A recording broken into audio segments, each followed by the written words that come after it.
नमः। ॐ अर्हं नमः।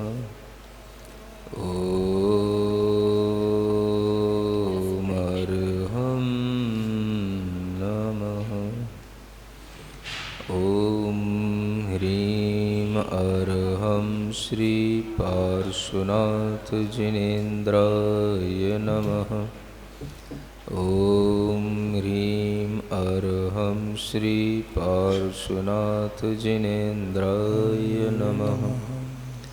ॐ ह्रीं अर्हं श्री पार्श्वनाथ जिनेन्द्राय नमः। ॐ ह्रीं अर्हं श्री आचार्य विद्यासागराय नमः। चौथा अधिकार, जिसमें पार्श्वनाथ भगवान की कथा का वर्णन चल रहा है। राजा आनंद, जो कि महामंडलीक राजा हैं, उनके अंदर भी सब राजपाट छोड़कर के वैराग्य ग्रहण करने का भाव उत्पन्न हुआ है। और उस समय पर जो वैराग्य की भावना उनके हृदय में उत्पन्न हुई, वह वैराग्य की भावना यहाँ पर पढ़ी जा रही है। आप सभी लोग इस वैराग्य भावना से परिचित हैं, और यह वैराग्य भावना जो छोटे से बच्चों से लेकर के बड़ों तक सबको सुनने पढ़ने में आती है, उस वैराग्य भावना को यहाँ पर पढ़ा जा रहा है।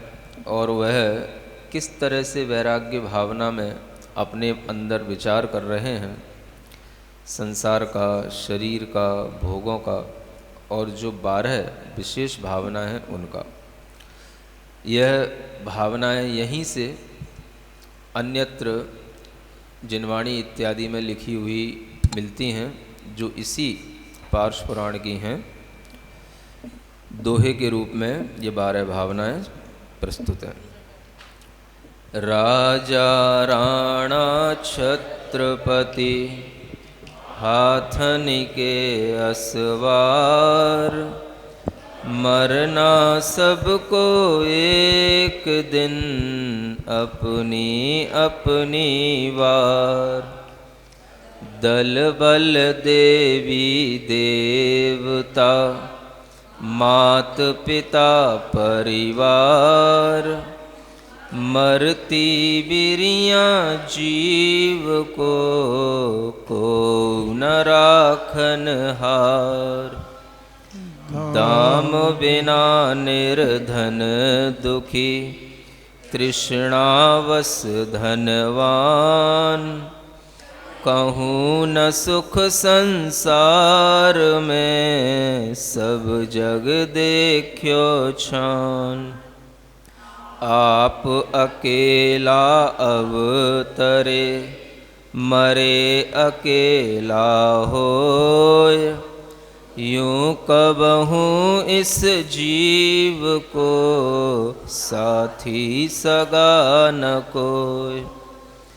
जहाँ देह अपनी नहीं तहाँ न अपना कोय, पर संपत्ति पर प्रगट ये पर हैं परिजन लोय। दीपे चाम चादर मणि हाड़ पिंजरा देह, भीतर या सम जगत में और नहीं।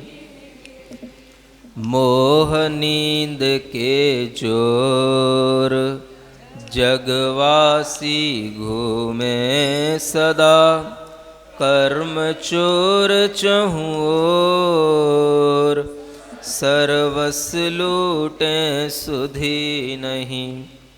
सदगुरु देहि जगाए, मोह नींद जब उपसमय, तब कछु बने उपाय, कर्म चोर आवत रुके। ज्ञान दीप तप तेल भरी, घर शोधे भ्रम छोर। या विध विन निकसे नहीं, बैठे पूरब चोर। पंच महाव्रत संचरण, समिति पंच परकार। प्रबल पंच इंद्रिय विजय, धार निर्जरासार। 14 राजु तुंग नभ, लोक पुरुष संठान। तामे जीव अनादिते, भरमति है बिन ज्ञान। जाचे सुर तरु देय सुख, चिंतत चिंतारैन। बिन जाचे बिन चिंतये, धर्म सकल सुख देन। धन कन कंचन राज सुख, सबहि सुलभ कर जान। दुर्लभ है संसार में, एक यथार्थ ज्ञान। यह 12 भावनाएं हैं जिनके भाने से इस संसार से विरक्ति उत्पन्न होती है। सबसे पहली भावना अनित्य भावना है। राजा हों, बड़े बड़े राणा हों, छत्रपति हों, जिनके ऊपर छत्र लगते हैं, हाथियों पर सवारी करने वाले लोग हों, कितने ही बड़े बड़े वैभव को धारण करने वाले हों, मरना सबको एक दिन अपनी अपनी बार। कितने ही शहंशाह, कितने ही सम्राट, कितने ही बड़े बड़े तीरंदाज सब इस दुनिया में हुए। सिकंदर, नेपोलियन सब हुए, लेकिन मरना सबको एक दिन अपनी अपनी। मरने के बाद उसके केवल चर्चे रह जाते हैं, कोई भी यहाँ पर नित्य नहीं रहता है। इसी का नाम है अनित्य भावना। संसार में किसी का भी जीवन नित्य नहीं है, और जो कुछ भी संसार में जीव अर्जित करता है वह सब भी अनित्य होने के कारण से वह भी छूटता है और जीव भी यहाँ से चला जाता है। दूसरी भावना है असरण भावना। कोई भी इस संसार में शरण रक्षक नहीं होता। मृत्यु के समय पर कितने ही बड़े बड़े दल बल हों, दल बल का मतलब होता है सेना, और कितने ही हमारे पास में देवी देवता सिद्ध हों, मंत्र तंत्र हों, माता पिता हों, परिवार हों, वैद्य हों, चिकित्सक हों, ज्योतिषी हों, मरती बिरियाँ जीव को कोउ न राखन हार। अगर आपकी आयु पूर्ण हो रही है तो आपको कोई भी दुनिया का ब्रह्मा भी बचाने वाला नहीं है। इसलिए संसार में आत्मा के लिए कोई अगर शरण है तो वह उसका धर्म ही होता है। आत्मा के लिए उसके अपने निर्मल भाव और उसके लिए धर्म ध्यान जो उसने किया है वही उसके लिए शरण होता है। तीसरी भावना आती है संसार भावना। इस संसार को यदि आप एक दृष्टि में देखना चाहें तो देख सकते हैं, दाम बिना निर्धन दुखी, तृष्णावश धनवान। इस संसार में दुखी सब मिलेंगे, सुखी होकर के बैठे रहने वाला कोई भी नहीं है। और जिनके पास में धन नहीं है वो धन के अभाव के कारण से दुखी रहते हैं, और जो धनवान होते हैं उन्हें धन की और बढ़ाने की चिंता में, उनकी तृष्णा के कारण से वह दुख उन्हें हमेशा अनुभूति में आता रहता है। यह इस संसार का एक सामान्य सा नियम है। इसलिए कहा गया है कि कहूँ न सुख संसार में, सब जग देखियो छान। इस संसार में सुख तभी मिलेगा जब आप धन की आशा छोड़ें। तृष्णा जो संसार को बढ़ाने वाली हैं उनको हम कम करें तो हमारे लिए संसार में सुख मिलेगा, अन्यथा संसार में दुख के अलावा कुछ नहीं है। फिर भावना आती है चौथी, एकत्व भावना। एकाकी, अकेला ही यह आत्मा, आप अकेला अवतरे। आत्मा जन्म अकेला ही लेता है अपने ही कर्म के फल से, मरे अकेला होए और मरकर के भी अकेला ही जाता है। यूं कभी इस जीव को साथी सगा न कोय। साथी सगा जीव के नहीं होते हैं, शरीर के होते हैं। जहाँ हम जन्म लेते हैं वहाँ हमारे शरीर से संबंध रखने वाले जो भी लोग होते हैं वो अपने आप माता पिता ही कहलाएंगे, जिनके द्वारा हमारा जन्म होता है। जो घर में पहले से हैं या बाद में होंगे वो सब भाई बहन कहलाएंगे। उस शरीर के कारण से जीव का कोई साथी सगा नहीं है। जीव माने आत्मा का साथ में जाने वाला कोई भी बंदा नहीं होता जो आत्मा के साथ में जा सके, चाहे वो पत्नी हो, चाहे पति हो, चाहे पुत्र हो या पुत्रियां हो। यह एकत्व भावना हमेशा व्यक्ति को भाना चाहिए। और इसी के साथ आती है अन्यत्व भावना कि जो ये एक आत्मा है, इसके अलावा अगर हम जो कुछ भी देखते हैं वह सब हमसे अन्य है, पृथक है, भिन्न है, सेपरेट है। ये हमें प्रकट दिखाई देता है, नहीं दिखता। हमारा घर, हमारे लोग, यहाँ तक कि हमें अपना शरीर भी अपने से पृथक दिखाई देता है। पर हैं परिजन लोए, और परिजन भी हमसे पर हैं, भिन्न हैं, ये मेरी आत्मा नहीं है। इसलिए इनको अपने से भिन्न देखना यह अन्यत्व भावना कहलाती है। इसी के बाद में आती है अशुचि भावना, जो शरीर से संबंध रखती है। दिपय चाम चादर मणि, है ना, चाम तो समझते हैं ना, चर्म से यह दिपय माने दीप्ति को प्राप्त हो जाती है, अच्छी लगती है, केवल चमड़ी के कारण से। जो इसके ऊपर चमड़ा चढ़ा है इसी की ये चादर है जो हम ओढ़े हुए हैं शरीर पर, जिसके कारण से ये शरीर मोहित करने में आता है और इससे हम मोहित होते हैं। अंदर देखोगे तो हार्ड पिंजरा देख, है ना। कभी भी किसी बायोलॉजी जहाँ पर पढ़ाई जाती है, जूलॉजी पढ़ाई जाती है, वहाँ पर लैब में चले जाना जहाँ कंकाल लटके रहते हैं, वहाँ कंकाल जा कर के देखना, तब आपको भीतर का आदमी क्या होता है वो दिखाई देगा। तो वो जो है रियलिटी है। तो हार्ड पिंजरा देह, ये देखना, तब आपको समझ में आएगा कि वस्तुतः यह शरीर क्या है। भीतर या सम जगत में और नहीं घिन गेह। अगर हम देखेंगे ढंग से तो हमें पता पड़ेगा कि इस शरीर में इससे बढ़कर के और कोई घिन का, घृणा का स्थान नहीं है। यह इस शरीर की वास्तविकता और अशुचि भावना के माध्यम से बताई जाती है। फिर उसके बाद में आती है आश्रव भावना। मोह नींद के जोर जगवा सी घूमे सदा। आश्रव का सबसे बड़ा कारण है कर्मों का आश्रव जो हम निरंतर करते हैं, वह हम मोह नींद में पड़े रहते हैं और उसके कारण से कर्म रूपी चोर हमें चारों ओर से लूटते रहते हैं। क्या लूटते रहते हैं? हमारे अंदर अनंत दर्शन, ज्ञान, सुख का खजाना है। आत्मा के पास में अनंत निधियां हैं, लेकिन वह सब कर्म रूपी चोर लूटते रहते हैं। किस कारण से? हम मोह नींद में सोते रहते हैं तो कर्म लुटेरे अपना काम करते रहते हैं, तो हम लुट रहे हैं। ये किससे समझ में आएगा? आश्रव भावना से। जब सद्गुरु देह जगाए, हमारी नींद कब खुलेगी? जब हमें कोई सद्गुरु जगाएगा। समझ आ रहा है? जब कोई हमें गुरु मिलेंगे, वो हमें जगाएं, झकझोरें, हमें उपदेश दें, हमारी बुद्धि से मोह को भगाएं, तब हमारा मोह थोड़ा सा हटेगा, तब मोह नींद थोड़ी सी उपशमित होगी। उपशमित होने का मतलब मोह नींद थोड़ी सी कम होगी। जब नींद कम होगी तब आंखें खुलेंगी। नींद का उपशमन होगा, दबेगी, तब हमारी आंखें खुलेंगी, तब कुछ बने उपाय, तब थोड़ा सा कुछ उपाय बन सकता है।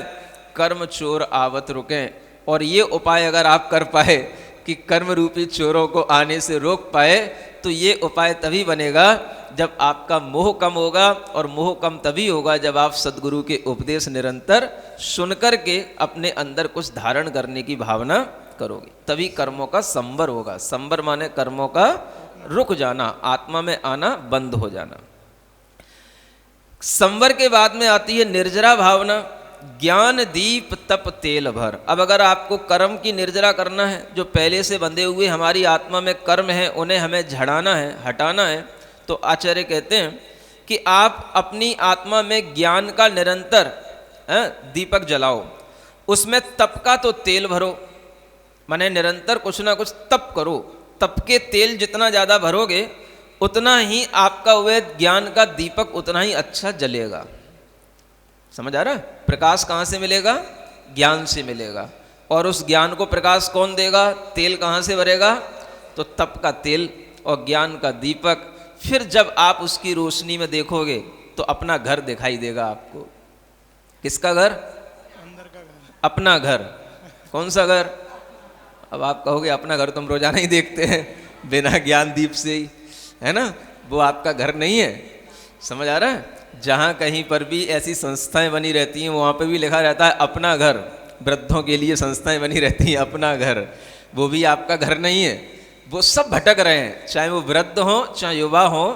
हमें ये समझना है कि अपना घर क्या है, और वो अपना घर हमारा अपनी ही आत्मा का जो भंडार है वही हमारा घर है। उस आत्मा के ज्ञान रूपी दीपक से जब हम अपना घर देखेंगे, शोधन करेंगे, तभी हमारा भ्रम छूटेगा और तभी हमारे लिए जो पूर्व के माने पहले के बैठे हुए जो कर्म रूपी चोर हैं वो बाहर निकलेंगे। माने कर्मों ने अपने घर में यहाँ तक मतलब कब्जा कर रखा है कि वो जगह जगह कोनों में भी छिपे छुपे बैठे हैं। समझ आ रहा है? तो उन्हें ढूंढ ढूंढ करके बाहर निकालना, पकड़ पकड़ करके अलग करना। जैसे कभी आपने सुना हो, चुन चुन के बदला लूंगा ठाकुर हाँ, ऐसे ही वो ठकुराई दिखानी आपको अपने अंदर से चुन चुन के। समझ आ रहा है? तो कर्म का अगर आदमी ऐसा सोचता है कि मैं भी कर्म को चुन चुन के मारूंगा, अलग करूंगा, तब जो है उसके अंदर वो शौर्य पैदा होता है और तभी जो है वो कर्म बाहर निकलते हैं। समझ में आ रहा है? हाँ, जब मुनि महाराज केसलोच करते हैं तो ऐसे ही सोचते हैं चुन चुन के बदला लूंगा। अब ये कैसे लिया जाता है? पंच महाव्रत संचरण, 5 महाव्रत चाहिए हैं, 5 समितियां चाहिए हैं, प्रबल पंच इंद्रियों पर विजय चाहिए है। इससे ये निर्जरा शुरू होगी। समझ आ रहा है? ये निर्जरा के लिए ये 2 श्लोक हैं। तो निर्जरा का मुख्य कारण यह है 5 महाव्रत, 5 समितियां, है ना, और 5 इंद्रिय विजय। ये जो चारित्र है ये ही निर्जरा का कारण है। इसी से कर्म शत्रु बाहर निकलते हैं। फिर लोक भावना आती है। 14 राजू उतंग नव। ये लोक कैसा है? 14 राजू ऊंचा है। और कैसा है? लोक यह है पुरुष के आकार से समझ में आता है। जब पुरुष अपने दोनों पैर फैला करके खड़ा हो, कमर पर अपने दोनों हाथ रख ले, तो जो आकृति बनती है वही आकृति इस 3 लोक की बनती है।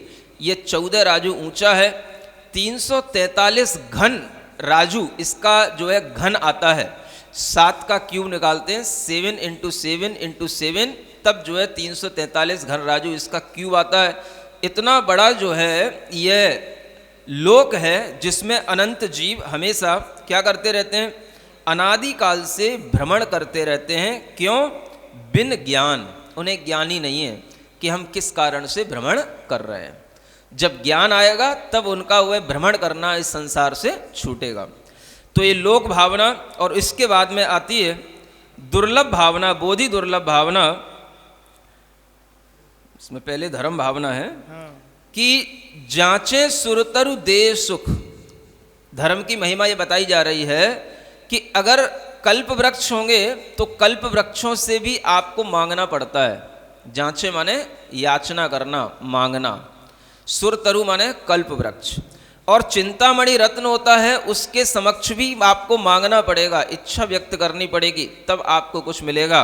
लेकिन धर्म एक ऐसी चीज है बिन जांचे बिन चिंते, ना मांगना पड़ता है ना चिंतन करना पड़ता है, अपने आप सकल सुखों की प्राप्ति धर्म के माध्यम से होती है। ये धर्म भावना है। और इसमें फिर अंत में बोधि दुर्लभ भावना ये समझ सकते हैं, धन कन कंचन राज सुख, है ना। जितने भी ये राज सुख हैं, गृहस्थी के सुख हैं, धन वैभव के सुख हैं, ये सब सुलभ हैं, इन्हें आप दुर्लभ मत समझो। परिश्रम करते हो, कठिनता से ये मिलते हैं, इसलिए आपको दुर्लभ लगते हैं, लेकिन ये दुर्लभ नहीं है। इससे भी बढ़कर के दुर्लभ है संसार में एक यथार्थ ज्ञान, जिसे कहते हैं राइट नॉलेज, सम्यक ज्ञान। ये सबसे दुर्लभ चीज है। ज्ञान दुर्लभ है, धन संपदा आदि ये दुर्लभ चीजें नहीं है। ऐसा जब राजा आनंद ने अपने मन में विचार किया, 12 भावनाएं जब उन्होंने भाली, तब उनके मन में संसार का सारा स्वरूप सामने आने लगा। और फिर वो विचार करते हैं कि इस संसार में आत्महित से बढ़कर के और कोई चीज नहीं है। हमें अब अपने जीवन का बचा हुआ समय अपने ही आत्महित में लगाना है। ऐसा विचार करके वह राजा अपने सारे राजपाट का त्याग करने की तैयारी करते हैं। और यह वही भव है जिस भव में वह बड़ी तपस्या करेंगे, और इसी भव में उनकी वह तैयारी शुरू होगी। वो तैयारी कैसे होती है, समय पर आपको आगे बताई जाएगी। कि जो पार्श्वनाथ का जीव बनना है, उसके लिए भी जो तैयारी करना है कि हमें कैसे उस तीर्थंकर कर्म का बंद करना है, वह भी इसी प्रकार के तप और त्याग से संभव होता है। तो आप देखें कि यह जीव कितने भवों से कितनी बार दीक्षा लेकर के कितने तप करते हुए आ रहा है। समझ आ रहा है? वज्रनाभि चक्रवर्ती बन चुके, उससे पहले भी विद्याधर के राजा बन चुके, फिर ये आनंद राजा बन गए। समझ आ रहा है? और हर मनुष्य के जीवन में उन्होंने अंत में क्या किया? अच्छा दुर्धर तप किया, समता भाव से अपने प्राण त्यागे। और देखो हर जन्म में उन्हें वो कमठ साथ में कहीं ना कहीं अजगर बन के आ जाता है कि भील बन के आ जाता है, और उनके समक्ष उनका जो मरण हो रहा है वो उस कमठ के द्वारा ही हो रहा है हर जन्म में। समझ आ रहा है? इतना उसका वैर जो है पीछा नहीं छोड़ रहा है। तो यह जो चल रहा है, ये हम देखें कि जीव को अपने ही कर्मों से छुटकारा पाने के लिए कितना संघर्ष करना पड़ता है। तब कहा जाता है संघर्षों में उपसर्गों में तुमने समता का भाव धरा। उस जन्म में नहीं, जिस जन्म में तुम उनकी पूजा कर रहे हो, उससे भी पिछले जन्मों में संघर्ष और उपसर्ग। समझ आ रहा है? ये अंतरंग का संघर्ष है, ये अपने ही कर्मों से लड़ने का। हम सारी ताकत लगाते हैं दुनिया से लड़ने के लिए, है ना, बाहरी परिस्थितियों से अपने आप को लड़ने के लिए और बाहरी परिस्थितियों से अपने को बचाने के लिए। लेकिन ये सब संघर्ष है अपने ही कर्मों के फल से अपने को बचाने के लिए। जैसे भी कर्म का फल हो, दुख रूप पाप रूप, उस सब प्रकार के कर्म के फल को शांत भाव से सहन करना, धर्म ध्यान की प्रवृत्ति नहीं छोड़ना, यह जो अंतरंग संघर्ष है, ये सबसे बड़ा संघर्ष होता है। Struggle for our self. किसके लिए स्ट्रगल करना? लोग कहते हैं struggle for life, for survive. क्या सर्वाइव करोगे तो? समझ आ रहा? ये तो वैसे भी होता रहेगा। खाना पीना उठना बैठना, ये तो सब वैसे भी चलता रहेगा। स्ट्रगल करना है तो किसके लिए करो? To win your karma. अपने कर्मों को जीतने के लिए जो व्यक्ति स्ट्रगल करता है, वो उसका रियल स्ट्रगल कहलाता है। इसी को बोलते हैं संघर्ष। समझ आ रहा है? तो इस संघर्ष में ही हर्ष उत्पन्न होता है। जब व्यक्ति अपने कर्मों को जीतता जाएगा तो उसे अंतरंग में संघर्ष से एक हर्ष उत्पन्न होगा। वो हर्ष से उसकी विशुद्धि बढ़ती है, और उसी विशुद्धि से उसका आत्मबल बढ़ता चला जाता है। इसलिए आप देख रहे हो कि हर जन्म में तपस्या बढ़ती हुई है, और उस बढ़ती हुई तपस्या के कारण से ही वह जीव आगे आगे अपनी आत्मा की शुद्धि करता चला जा रहा है।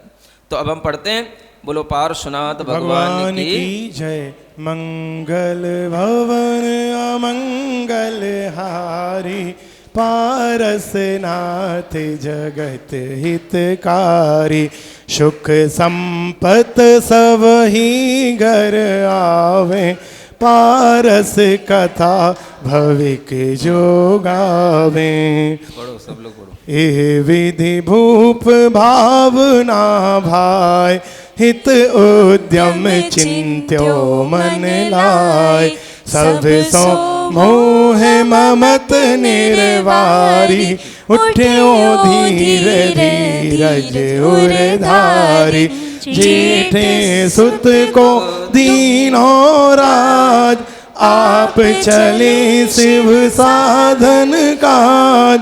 सावर दत्त मुनीश्वर पास, संयम लियो तजी जग आस। घनी भूप भूपति के संग, धरे महाव्रत निर्भय अंग। अब आनंद महामुनि धीर, वन निवास विचरे वरवीर। धुरधर तप बारह विधि करे, दुविधि संग ममता परिहरे। तिनके नाम कछु धार, जिन शासन जिनको विस्तार। प्रथम महातप अनशन नाम, दूजो ऊनो दर गुण धाम। तीजो है व्रत परिसंख्यान, रस परित्याग चतुर्थ नाम। पंचम भिन्न सयासन सार, काय कलेश छहो अविकार। यह सट विधि वाह तप जान, अब अंतर तप सुनो सुजान। पहले प्राश्चित विनय दीधिय, वैया व्रत तीजो गण लिय। चौथो अंतरंग सिझाय, पंचम तप व्युत्सर्ग बताए। षष्ठम ध्यान धरे सब खेद, ये अंतर तप के सब भेद। अब इनको संक्षेप स्वरूप, सुनो संत तजी भाव विरूप। जिनके सुनत बंधे शुभ ध्यान, सेवत पद लिए निर्वाण। तप बिन दीन काल तिहु लोय, कर्म नाश कबहू नहीं होय। दिन शोले बरस लगी करे, चार प्रकार असम परिहरे। राग रोग निर्दलन उपाय, सो अनशन भाष्यो जिन राय। अब वह आनंद राजा आनंद मुनिराज बन गए हैं। समझ आ रहा है? इतना पढ़ लिया आपने, क्या बन गए वो? 12 भावना बहाने के बाद में अपने ज्येष्ठ पुत्र के लिए राजपाट दे करके वह 12 प्रकार के दुर्धर तप की आराधना करने लगे। 12 प्रकार के तप में 6 बाह्य तप होते हैं, 6 प्रकार के अंतरंग तप होते हैं। उनका ही यहाँ पर एक एक चौपाई में संक्षेप से स्वरूप बताया जा रहा है। सबसे पहले बाह्य तप में आता है अनशन तप। लिखा है कि 1 दिन से लेकर के 12 वर्ष, 1 वर्ष तक का, 1 दिन से लेकर के 1 वर्ष तक का भी अनशन तप किया जा सकता है। समझ आ रही है? ये उत्कृष्ट इतना ही होता है जिसको बाहुबली भगवान ने किया। समझ आ रहा है? मूलाचार वगैरह में तो यहाँ तक लिखा है कि संकल्प केवल 6 महीने का ही एक बार लिया जाता है, उत्कृष्ट। समझ आ रहा है? तो ये भी संभव है कि बाहुबली भगवान ने 6 महीने का पहले एक बार संकल्प लिया हो, बाद में वो पूरा होने पर फिर एक बार 6 महीने का संकल्प ले लिया हो। अब उनके भीतर की बात तो भगवान ही जाने। समझ आ रहा है? ये भी नियम है कि उत्कृष्ट 6 महीने का ही संकल्प लिया जा सकता है, इससे ज़्यादा नहीं। और यहाँ पर लिखा है 1 वर्ष तक, तो वो 1 वर्ष कुल मिलाकर के इतना ही हो सकता है। इससे जो है अधिक का अनशन नहीं होता है ना। ये इसको बोलते हैं 4 प्रकार के आहार के त्याग के साथ, है ना। ये अनशन तप में किसी भी प्रकार का पानी भी नहीं लेना होता है। समझ आ रहा है? आप लोग तो कुल्ला भी करते रहते हो और अनशन भी चलता रहता है। मुंह में पानी डालना ही नहीं, कुल्ला भी नहीं करना। समझ आ रहा है? तब वो सही अनशन होता है। पानी तो मुंह में लगाना भी नहीं, न बाहर न भीतर। समझ आ रहा है? बाहर लग जाए तो कोई बात नहीं, भीतर तो कभी लगाना ही नहीं। तो कुल्ला करना भी एक तरह से उस अनशन को खंडित करना है। समझ आ रहा है? हाँ, तो ये भी चीज़ आपको पता होनी चाहिए, बहुत से लोगों को पता नहीं होता है। पानी भी पीते रहते हैं सुबह दोपहर शाम, है ना, बहुत से गृहस्थ, और व्रत भी करते रहते हैं, तो वो उनकी अपनी शक्ति अनुसार हो सकता है, लेकिन परफेक्ट जो अनशन होता है वो कैसे होता है? जैसे मुनि महाराज करते हैं, चारों प्रकार के आहार का पूर्णतया त्याग, है ना। तो इससे क्या होता है? राग की कमी आती है, इससे राग का विनाश होता है। भोजन से राग हटता है तो शरीर से भी राग हटता है। तो राग का नाश करने के लिए ये अनशन तप जिनेंद्र भगवान ने कहा है। दूसरा होता है अमोदर तप। पढ़िए क्या लिखा है? पौन अर्ध चौथाई टेक, एक ग्रास अथवा कन एक, ऐसो विधि जो भोजन लेत, ऊनोदर आलस हर लेत। क्या है ये? हाँ, एक एक बताते जाते हैं। ऊनोदर तप में क्या आता है? भूख से आधा खाना, है ना। अब आपको अपना पेट का पता रहता है, कब आपका पेट आधा हो गया, कब पौना हो गया, कब चौथाई हो गया है? वो लिखा है कि पौन, चौथाई, आधा, अथवा एक ग्रास, अथवा एक कण। समझ आ रहा है? एक कण चावल देखा, चावल का एक पीस बस खा लिया, बस और आ गए। उससे क्या होगा महाराज? यही तो देखना है क्या होगा। समझ आ रहा है? जितना हमने ले लिया वो तो ले लिया, और जो नहीं लिया, अब उसको जो भूख है उसको समता से सहन करना। उससे क्या होगा? यहाँ एक चीज़ दी गई है, बहुत अच्छी चीज़ है। जो लोग कहते हैं महाराज हमें आलस बहुत आता है, आलस बहुत आता है, तुम लोग जो है ना ज़रूरत से ज़्यादा तो खाते हो, है ना, और फिर खा करके एसी की हवा में बैठे रहते हो, तो आलस नहीं आएगा तो क्या आएगा? समझ आ रहा है? आलस्य को दूर करने का सबसे अच्छा तरीका है भूख से कम खाया जाए। हाँ, क्या कहा गया? हाँ, ये ऊनोदर तप करो आप। जरूरी नहीं कि आप एक कण खाओ, भूख से कम खाओ, है ना। अगर आप 4 रोटी खाने की क्षमता रखते हो तो 3 खा के देखो। समझ आ रहा है? पेट को पूरा भर करके जैसे आपको संतुष्टि मिलती है, थोड़ा सा 1/4 तो छोड़ दो। समझ आ रहा है?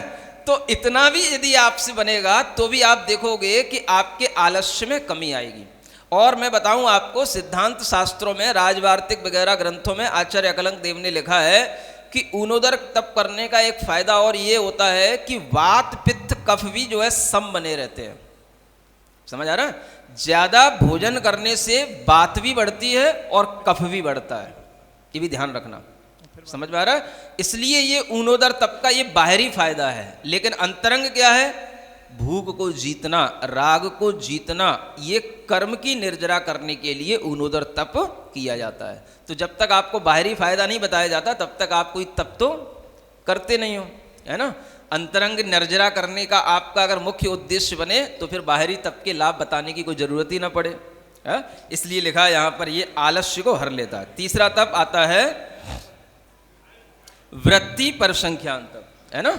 इसको पढ़िए। जैसी प्रथम प्रतिज्ञा करें, ताहि विधि भोजन आदरें, सो कहिए व्रत परिसंख्यान, आशा व्याधि विनाशन जा। ये व्रति परिसंख्यान नाम का तप होता है प्रतिज्ञा करके भोजन ग्रहण करना, है ना, कि हमें आज इस मोहल्ले में मिलेगा तो मैं भोजन करूंगा, आज हमें उस घर में मिलेगा तो भोजन करूंगा, आज मैं यहाँ से दूसरी कॉलोनी में जाऊंगा, अगर वहाँ मिल गया तो भोजन करूंगा, अन्यथा हाँ नहीं करूंगा। तो क्या हो गया? वैसे उन्होंने उपवास होता था, इस निमित्त से उपवास करूंगा। तो ये कहलाता है वृत्ति परिसंख्यान नाम का तप, है ना। ये तप होता है रोजाना। अगर हम कोई विशेष आकड़ी लेते हैं, विशेष विधि लेते हैं तो वो क्या कहलाता है? तप, है ना। और नहीं है तो सामान्य से जो मुनि महाराज एक बार भोजन करने का नियम है तो एक बार भोजन करना है, उनको जाना है, तो उसमें कोई सामान्य आकड़ी, सामान्य नियम से भी वो अपना काम चला सकते हैं। तो ये तप कहलाते हैं। चौथा तप होता है लवड़ा रस परित्याग नाम का तप। हाँ, लवणाधिक रस चारे उपाद, नीरस भोजन भुंजे साथ, रस परित्याग कहावे, इंद्रिय मदनासन यह नेम। ये रस होते हैं 6। कितने होते हैं पता है कि नहीं? दूध घी, नहीं दूध दही, तेल घी और मीठा नमक, बस इतनी सी तो बात है। दूध दही तेल घी और मीठा नमक, बस ऐसे 2-2 के जोड़े बना लो, 6 रस होते हैं। इन 6 रसों में से आप अगर एक रस का भी त्याग कर देते हैं तो एक रस के त्यागी हो जाते हैं। 2 रस का त्याग कर दो तो 2 रस का भी त्याग कर सकते हो। 5 रसों का त्याग कर दो तो 5 रसों का भी त्याग कर सकते हो। कभी कभार 6 रसों का भी त्याग करके भोजन किया जा सकता है। नहीं कर सकते हैं? कराया हमने कई जगह। जब ये अरहम ध्यान के ये शिविर लगाता हूँ, है ना, जिसमें साधना शिविर होते हैं, तो उसमें 6 रस का भी त्याग करा के भोजन कराए। ये सब बैठी अरहम टीम, इनसे पूछ लेना, है ना। हाँ, तो ऐसे भी साधना कराई जाती है। अभी आप लोगों के लिए वो मौका आया नहीं है ना। तो ऐसा भी साधना शिविर होता है, तो उसमें सब तरीके के ये तप कराए जाते हैं और आप बड़े प्रेम से करते हो। हाँ, और करोगे जब हम कहेंगे तब, है ना। हाँ, ये हमें मालूम है। अपने मन से कुछ ना करोगे, जब हम लोग में डंडा लगाएंगे ना तो सब करोगे, तो प्रेम से करोगे और फिर कहोगे हाँ महाराज आज बहुत अच्छा लगा। हम तो सोच भी नहीं सकते थे कि 6 रसों के त्याग के बाद भी इतना अच्छे ढंग से भोजन कर सकते हैं, तो हो जाएगा। समझ आ रहा है? तो एक कराने से होता है। तो ऐसा ये रस परित्याग क्या करता है? इंद्रियों में जो हमारे मद आ जाता है, समझ में आ रहा है? इंद्रियां हमारी उच्छृंखल हो जाती हैं। उन इंद्रियों की मदता को ये कंट्रोल करता है ना। इंद्रियां शांत होती है, मन इससे शांत होता है रस परित्याग करने से। जितना रसदार, जितना ज़्यादा भुंजा हुआ तेल घी का तला हुआ, जितना ज़्यादा राजसी भोजन करोगे उतना ही ज़्यादा इंद्रियां उत्तेजित होंगी। समझ आ रहा? उतने ही आपके भाव आपके कंट्रोल से बाहर होंगे। इसलिए यह इंद्रियों के दमन करने के लिए इस तरह के तप किए जाते हैं। इससे कर्म की निर्जरा भी होती है और हमारे परिणाम भी अच्छे बने रहते हैं।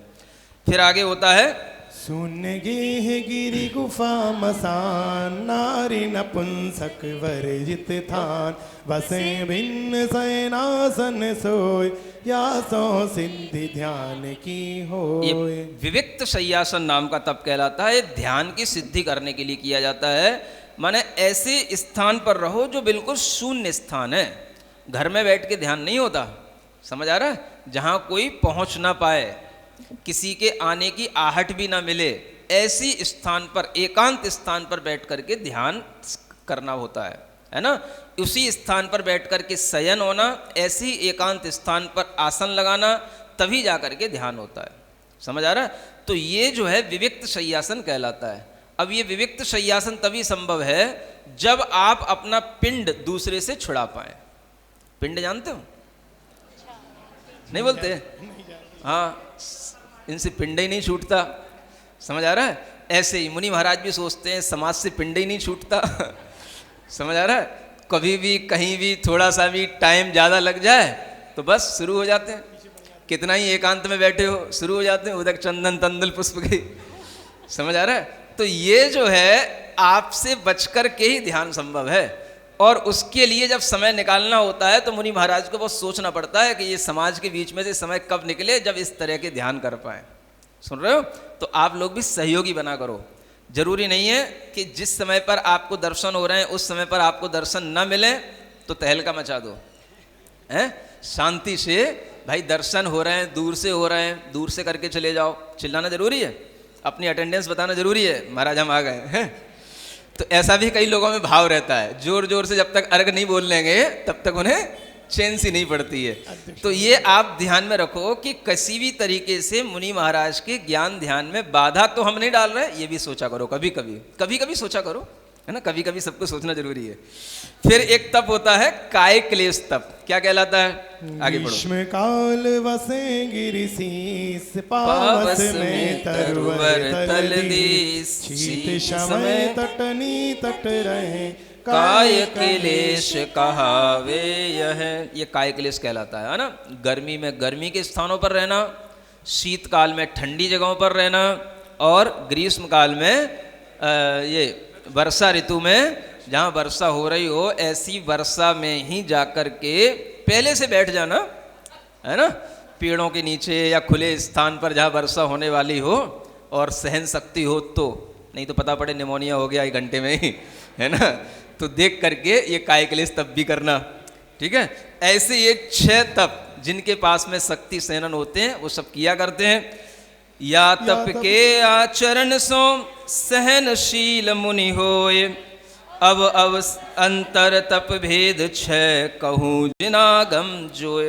ये बात तो ठीक है, इन तपों के आचरण से सहनशीलता बढ़ती है। समझ आ रहा है। जब हम गुरु महाराज के साथ में रहते थे, है ना, आचार्य महाराज के संग में रहते थे, तो आचार्य महाराज ज़्यादातर यही करते, समझ आ। ठंड के दिनों में चले जाएंगे अमरकंटक, गर्मी में आ जाएंगे कुंडलपुर, समझ आ रहा है। कभी आप जाके देखना गर्मी में कुंडलपुर, जेठ के महीने में, समझ में आ जाएगा आपको।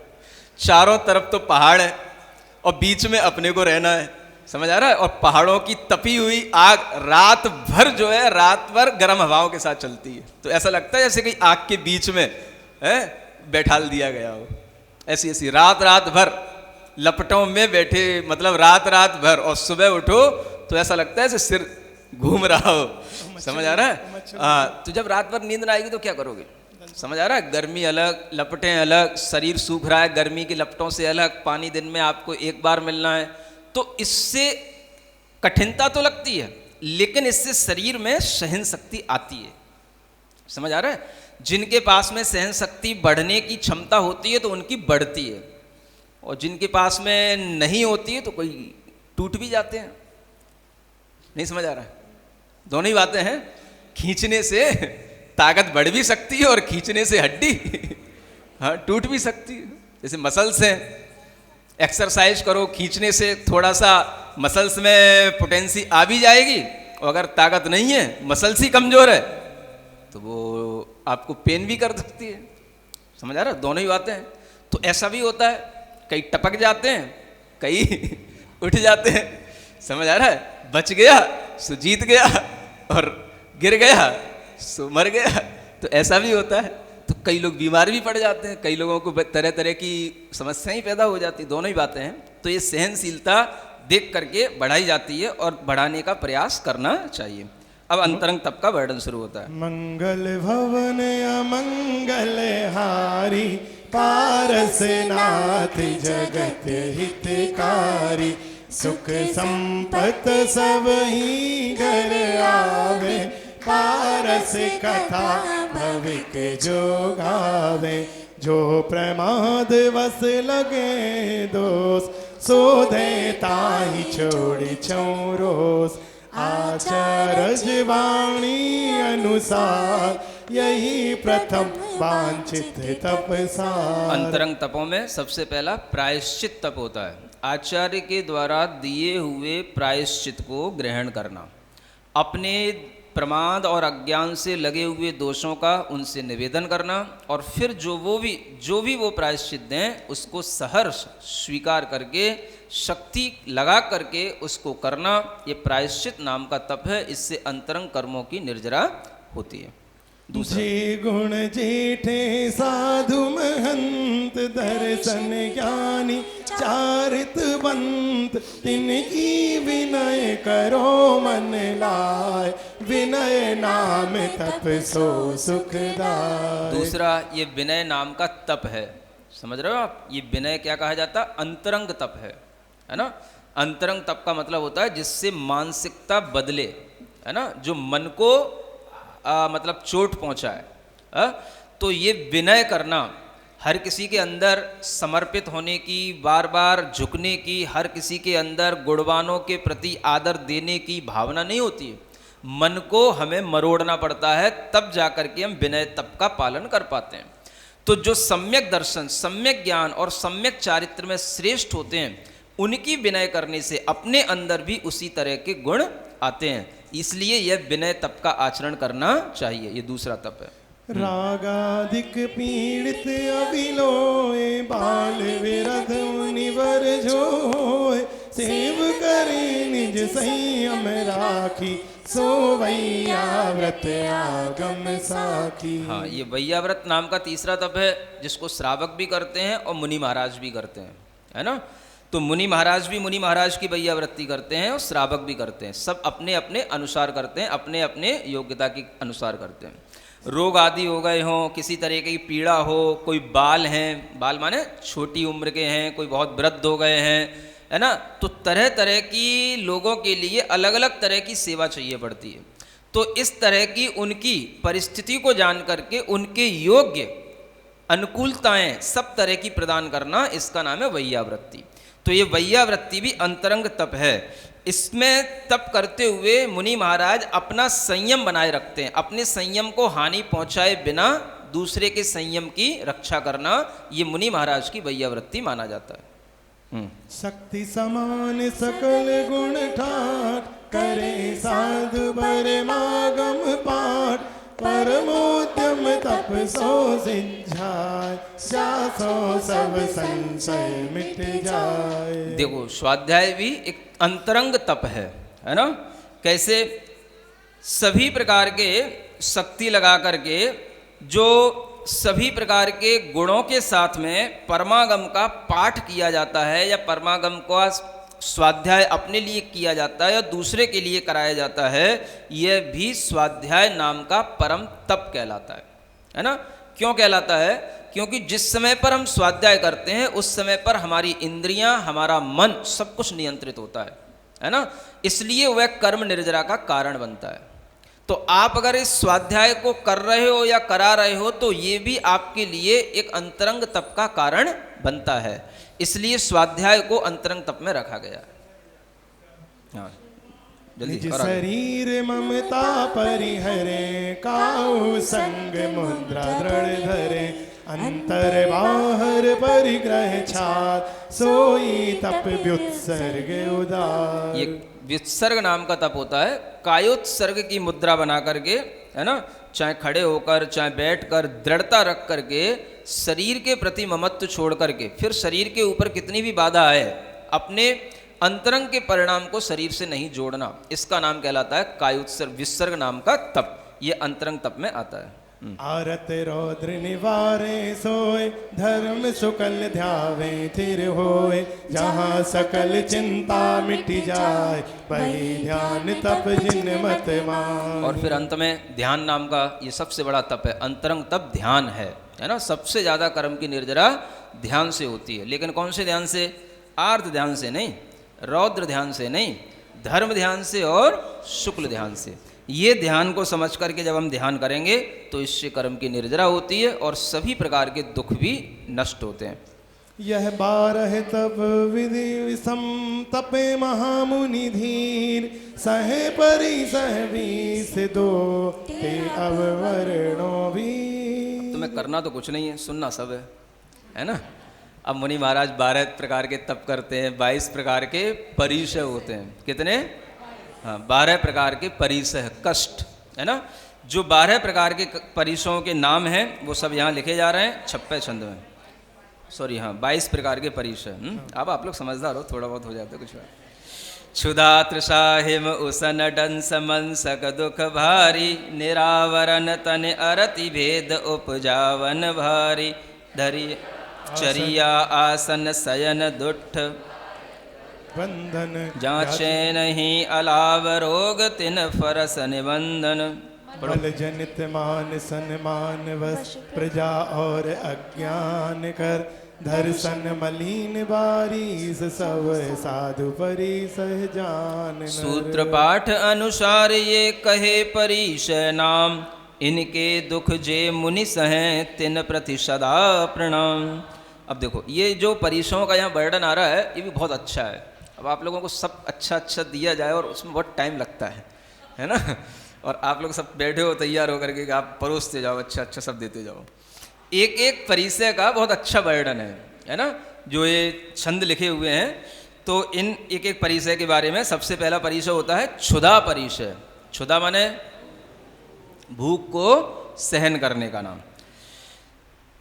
अनशन ऊनोदर तप पोषण पाख मास दिन योग गए हैं, जोग न बने जोग भिक्षा विधि सुख अंग सब शिथिल भये हैं। तब बहु दुसह भूख की वेदन सहत साधु नहीं नेक नए हैं, तिनके चरण कमल प्रतिदिन दिन हाथ जोर हम शीस ठये हैं। देखो मुनि महाराज हैं, बहुत तरीके के अनशन ऊनोदर तप इत्यादि करते हैं, पक्ष और मास के दिन भी बीत जाते हैं, योग करते करते अंग भी शिथिल हो जाते हैं, तब भी उनके लिए आहार नहीं मिलता है, भूख की वेदना होती है, तो भी वह समता भाव से सहन करते हैं। इसको बोलते हैं क्षुधा परिचय। ऐसी क्षुधा परिचय सहन करने वाले साधु के लिए हम हाथ जोड़ करके शीश झुका करके नमन करते हैं कि वो हमें भी ऐसी शक्ति प्रदान करें।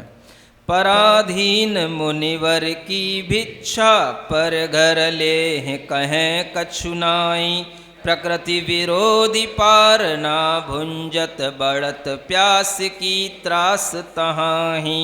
ग्रीष्म काल पित अति कोपे, लोचन दोय फिरे जब जाही, नीर न चहे सहे ऐसे मुनि जयवंते, बरतों जग माही। देखो ये तृषा परिचय क्या कहते हैं, खूब गर्मी कहीं सह रहे हैं, प्रकृति विरोध उन्हें आहार मिल गया। अब मुनिवर की चर्या कैसी है, पराधीन मुनिवर की चर्या। एक दोहा की लाइन है, ये हमेशा ध्यान रखना, इसमें लिखा पराधीन मुनिवर की भिक्षा, यहीं से लाइन फेमस हुई है, समझ आ रहा है। मुनि महाराज की चर्या कैसी है, पराधीन। पराधीन का मतलब पर के अधीन, पर माने श्रावक, किसके अधीन है, श्रावक के, समझ आ रहा है। जो देगा वो खाना पड़ेगा समझ आ रहा है ना, तो यही पराधीनता होती है, नहीं देगा तो नहीं खाना पड़ेगा। तो पराधीन मुनिवर की भिक्षा, पर घर में जाकर के लेना, समझ आ रहा है। अपने घर में तो सब कुछ कैसा भी हो चल जाता है, दूसरे के घर में रोजाना जाकर के लेना और वो भी पराश्रित होकर के लेना, ये अपने आप में बड़ा कष्ट की चीज़ होती है। जब बनोगे ना मुनि तब समझ में आएगा, अभी नहीं समझ में आएगा, है ना। और फिर उसमें भी अपनी प्रकृति कुछ अलग है। मान लो किसी को वात बढ़ी हुई है ना, अब वो शुरू से ही वो चना मूंगफली खिलाने लग गया है, अब चना मूंगफली खाएगा तो बात प्रकृति के आदमी की क्या होगा, बात और बढ़ेगी, समझ आ रहा है। रूखा सूखा भोजन खिलाया जाएगा अगर उसको तो उसकी बात और बढ़ेगी। अब क्या कह सकते हैं, जो है सो खाओ महाराज, समझ आ रहा है। अगर उसने मान लो कुछ सब चीज़ें रूखी सूखी हैं, समझ आ रहा है, तो आप ये समझ के चलो जिसकी बात प्रकृति है उसके लिए अब वो दिन पूरा उसके लिए बहुत कष्ट का हो गया। भोजन तो इसलिए कर लेगा कि पेट में कुछ जाएगा तो थोड़ा सा शांति रहेगी, लेकिन वो उसकी बात को बढ़ाने वाला हो गया। बात माने भीतर वायु प्रकृति, समझ आ रहा है। तो अब उसके लिए जो है तरह तरह की पीड़ाएं भी हो सकती हैं उस भोजन के माध्यम से। तो ये प्रकृति के विरुद्ध भी भोजन हो जाता है, सामने वाले को कुछ पता नहीं होता है किसी की क्या प्रकृति है, कफ प्रकृति है, पित्त प्रकृतियां हैं, उसी के अनुसार वह भोजन मिले जरूरी नहीं है। तो प्रकृति विरोधी पारणा भी हो रही है और वो भी प्रकृति के विरुद्ध भोजन मिला, समझ आ रहा है। एक तो पहले दिन का उपवास था और दूसरे दिन जो मिला वो ऐसा विरुद्ध मिला, विपरीत मिला, तो ये भी संभव होता है। तब क्या होगा, प्यास लगेगी शाम को, समझ आ रहा है, लेकिन उसको समभाव से सहन करेंगे। ग्रीष्म काल होगा, पित्त कुपित हो जाएगा, पित्त बढ़ जाता है ग्रीष्म काल में, तो उसको भी सहन करेंगे। लोचन घूम जाएं, क्या लिखा है देखो, आंखें घूम जाती हैं। धूप में गर्मी में जब आपको पानी ना मिले और एक दिन पहले का उपवास हो और दूसरे दिन भी ना मिले, दिन में तारे नजर आ जाते हैं, आंखें घूम जाती हैं, समझ आ रहा है। फिर भी वह सहन कर लेते हैं, इसी का नाम है तृषा परिचय को सहन करना। शीत काल सभी जन कापे, खड़े जहाँ वन विरच रसे हैं, झंझा वायु बहे वर्षा ऋतु, बरसत बादल झूम रहे हैं। तहाँ धोर तटनी तट चौवट, ताल पाल पे कर्म दहे हैं, सहे संभाल शीत की बाधा, ते मुनि तारण तरण कहे हैं। हाँ, शीत काल में भी, शीत ऋतु में भी जहाँ पर ठंडा स्थान है वहीं पर जाकर के बैठ जाते हैं, खड़े हो जाते हैं और तप करते हैं। ऐसे शीत की बाधा को सहन करने वाले, शीत परिचय को जीतने वाले मुनि महाराज के लिए हम नमस्कार करते हैं। वे खुद भी तर रहे हैं और उनके दर्शन जो करेंगे वे भी तरेंगे। समझ आ रहा है? इसलिए उनको कहा जाता है तारण तरण, खुद भी तरने वाले और दूसरों को भी तारने वाले। अपनी तो निर्जरा उनके दर्शन से ही हो जाएगी, समझ आ रहा है? उनकी पूजा से ही हो जाएगी, उनकी भक्ति से ही हो जाएगी। हाँ, अपन तो और कुछ कर ही नहीं सकते हैं। तो ऐसे मुनि महाराजों के गुणगान करने से भी अपने अंदर कर्मों की निर्जरा होती है, अपने अंदर साहस आता है। ऐसे शीत परिचय, उसके बाद में उष्ण परिचय। भूख प्यास पीड़ और अंतर प्रजले आत देह सब दागे, अग्नि स्वरूप धूप ग्रीष्म की ताती बाल झाल सी लागे, तपे पहाड़ ताप तन उपजे, कोपे पित्त दाह ज्वर जागे, इत्यादि ग्रीष्म की बाधा सहे साधु धीरज नहीं त्यागे। डांस डसे माखी तन काटे, पीने बन पंछी बहुतेरे, डसे ब्याल विषयाले बिच्छू, लगे खजूरे आन घनेरे। अब आधा पढ़ने से पता नहीं पड़ा, नंबर नहीं डले उसमें। अच्छा, एक ही पढ़ना। तो फिर हुई ये कौन सी परिचय? उष्ण परिचय। शीत के बाद में आती है उष्ण परिचय। तो उष्ण परिचय में गर्मी को सहन करना होता है ना? गर्मी के दिनों में भी ऐसे ऐसे मुनि महाराज होते हैं जो गर्मी के दिनों में ही पर्वतों के ऊपर जाके खड़े हो जाते हैं। समझ आ रहा है? अब ये पंचम काल की बातें नहीं है। हाँ, 22 परिचय जो है ये मुनि महाराज के, ये जो कहना चाहिए एक्स्ट्रा कोर्स हैं ये, 12 तप और 22 परिचय। समझ आ रहा है ना? ये उनको मुनि महाराज को पास होने के लिए ये वाले कोर्स करना बहुत ज़्यादा आवश्यक हो वो नहीं है। आवश्यक तो क्या है? जो 28 मूल गुण है वो। समझ आ रहा है? तो मुनि महाराज की ये उत्कृष्ट चर्या है। जब ऐसा संगनन हो, चतुर्थ काल हो, तब इस तरीके के सब परिचय भी शांति से सहन किए जा सकते हैं। लेकिन इसका मतलब ये नहीं कि अभी बिल्कुल नहीं किए जाते, है ना? अभी भी जितनी शक्ति पड़ती है उतनी शक्ति के अनुसार इन परिसरों को अभी भी सहन किया जाता है और करना चाहिए। ऐसा नहीं सोचना चाहिए कि परिसय सहन तो हम अब चतुर्थ काल में फिर जन्म लेंगे तब करेंगे, ऐसा नहीं, ये तो गलत बात है। जितना है उतना तो सहन करो। हम चलो पर्वतों की धूप में नहीं सहन नहीं कर सकते, कोई बात नहीं, लेकिन जो अपन कमरे में बैठे हैं, हॉल में बैठे हैं, उतनी गर्मी तो सहन हो जाए। समझ आ रहा है? बिना एसी के, बिना पंखा के, तो ये भी तो हम शांति से सहन करें। अगर हम इतना भी सहन करते हैं तो भी वो हमारे लिए आवश्यक है। इसका मतलब ये नहीं, कुछ मुनि महाराज ऐसा कहने लग जाते हैं, भाई परिचय ये अपने कोर्स की चीज़ नहीं है, तो क्या करना? जैसे तुम एसी में बैठे हो, ऐसे हमको भी एसी में बैठा लो। समझ आ रहा है? तो ये बात भी उचित नहीं पड़ती है। जितना है उतना तो सहन करने की आदत बनाए रखना चाहिए। थोड़ा तो करो, बहुत नहीं कर सकते तो कोई बात नहीं, है ना? तो इससे ही हमारे अंदर भावना बनी रहेगी कि देखो मुनि महाराज कैसे कैसे परिचय सहन किया करते हैं। तभी ऐसी भावनाएं मन में उत्पन्न होती हैं, तभी कुछ पंक्तियां भी बन जाती हैं। हे प्रभु कब मैं सो मुनि बनूं। समझ आ रहा है? ये पंक्तियां कब बन जाती हैं? अब मुनि महाराज तो हूं, लेकिन ऐसा नहीं हूं जैसा इसमें लिखा है।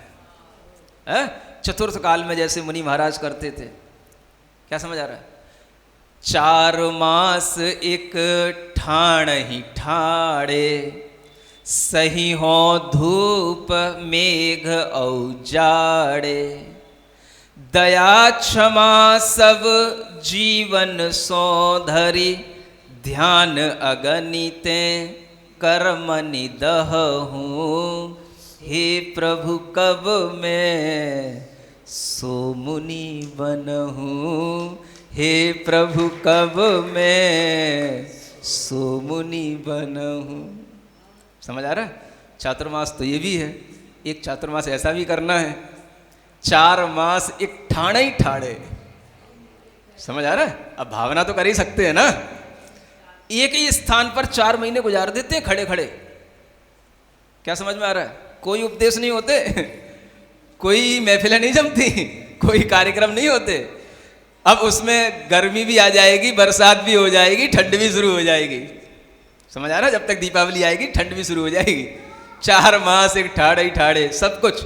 और गर्मी के 4 महीने अलग, सर्दी के 4 महीने अलग, वर्षा के 4 महीने अलग। केवल वर्षा के 4 महीने थोड़ा ना होते हैं, 4 तियो 12, 3 ही तो ऋतुएं होती हैं। समझ आ रहा है? बस 4 महीने ऐसे एक एक स्थान पर खड़े हुए क्या करते रहते हैं? दया क्षमा सब जीवन सौंदर्य, किसी पे कोई कोप नहीं। समझ आ रहा है? कोई मेरी देखभाल करने नहीं आ रहा, कोई मेरी देख परख नहीं कर रहा, कोई कोप नहीं। सबके प्रति क्षमा, सबके प्रति दया भाव। करना क्या है? ध्यान अगनिते कर्मणि दहूं। क्या करना है? ध्यान की अग्नि से कर्मों को जलाऊं। हे प्रभु कब मैं सो मुनि बनूं। समझ आ रहा है? तो मुनि महाराज भी ऐसी भावना करते हैं, इसीलिए योगी भक्ति में ऐसे ऐसे मुनि महाराजों का वर्णन होता है। तो ये सब जो 22 परिसय की उत्कृष्टता का वर्णन है, ऐसे ही चतुर्थ काल के उन मुनि महाराजों का वर्णन है जो कभी भी तप से पीछे नहीं हटते हैं, है ना? तो हम उसको पढ़ें, समझें कि कितनी उत्कृष्टता है जिन धर्म में, तब जाकर के हमारे कर्मों की निर्जरा होती है। ऐसे पड़े पड़े सोने से कुछ नहीं होता है?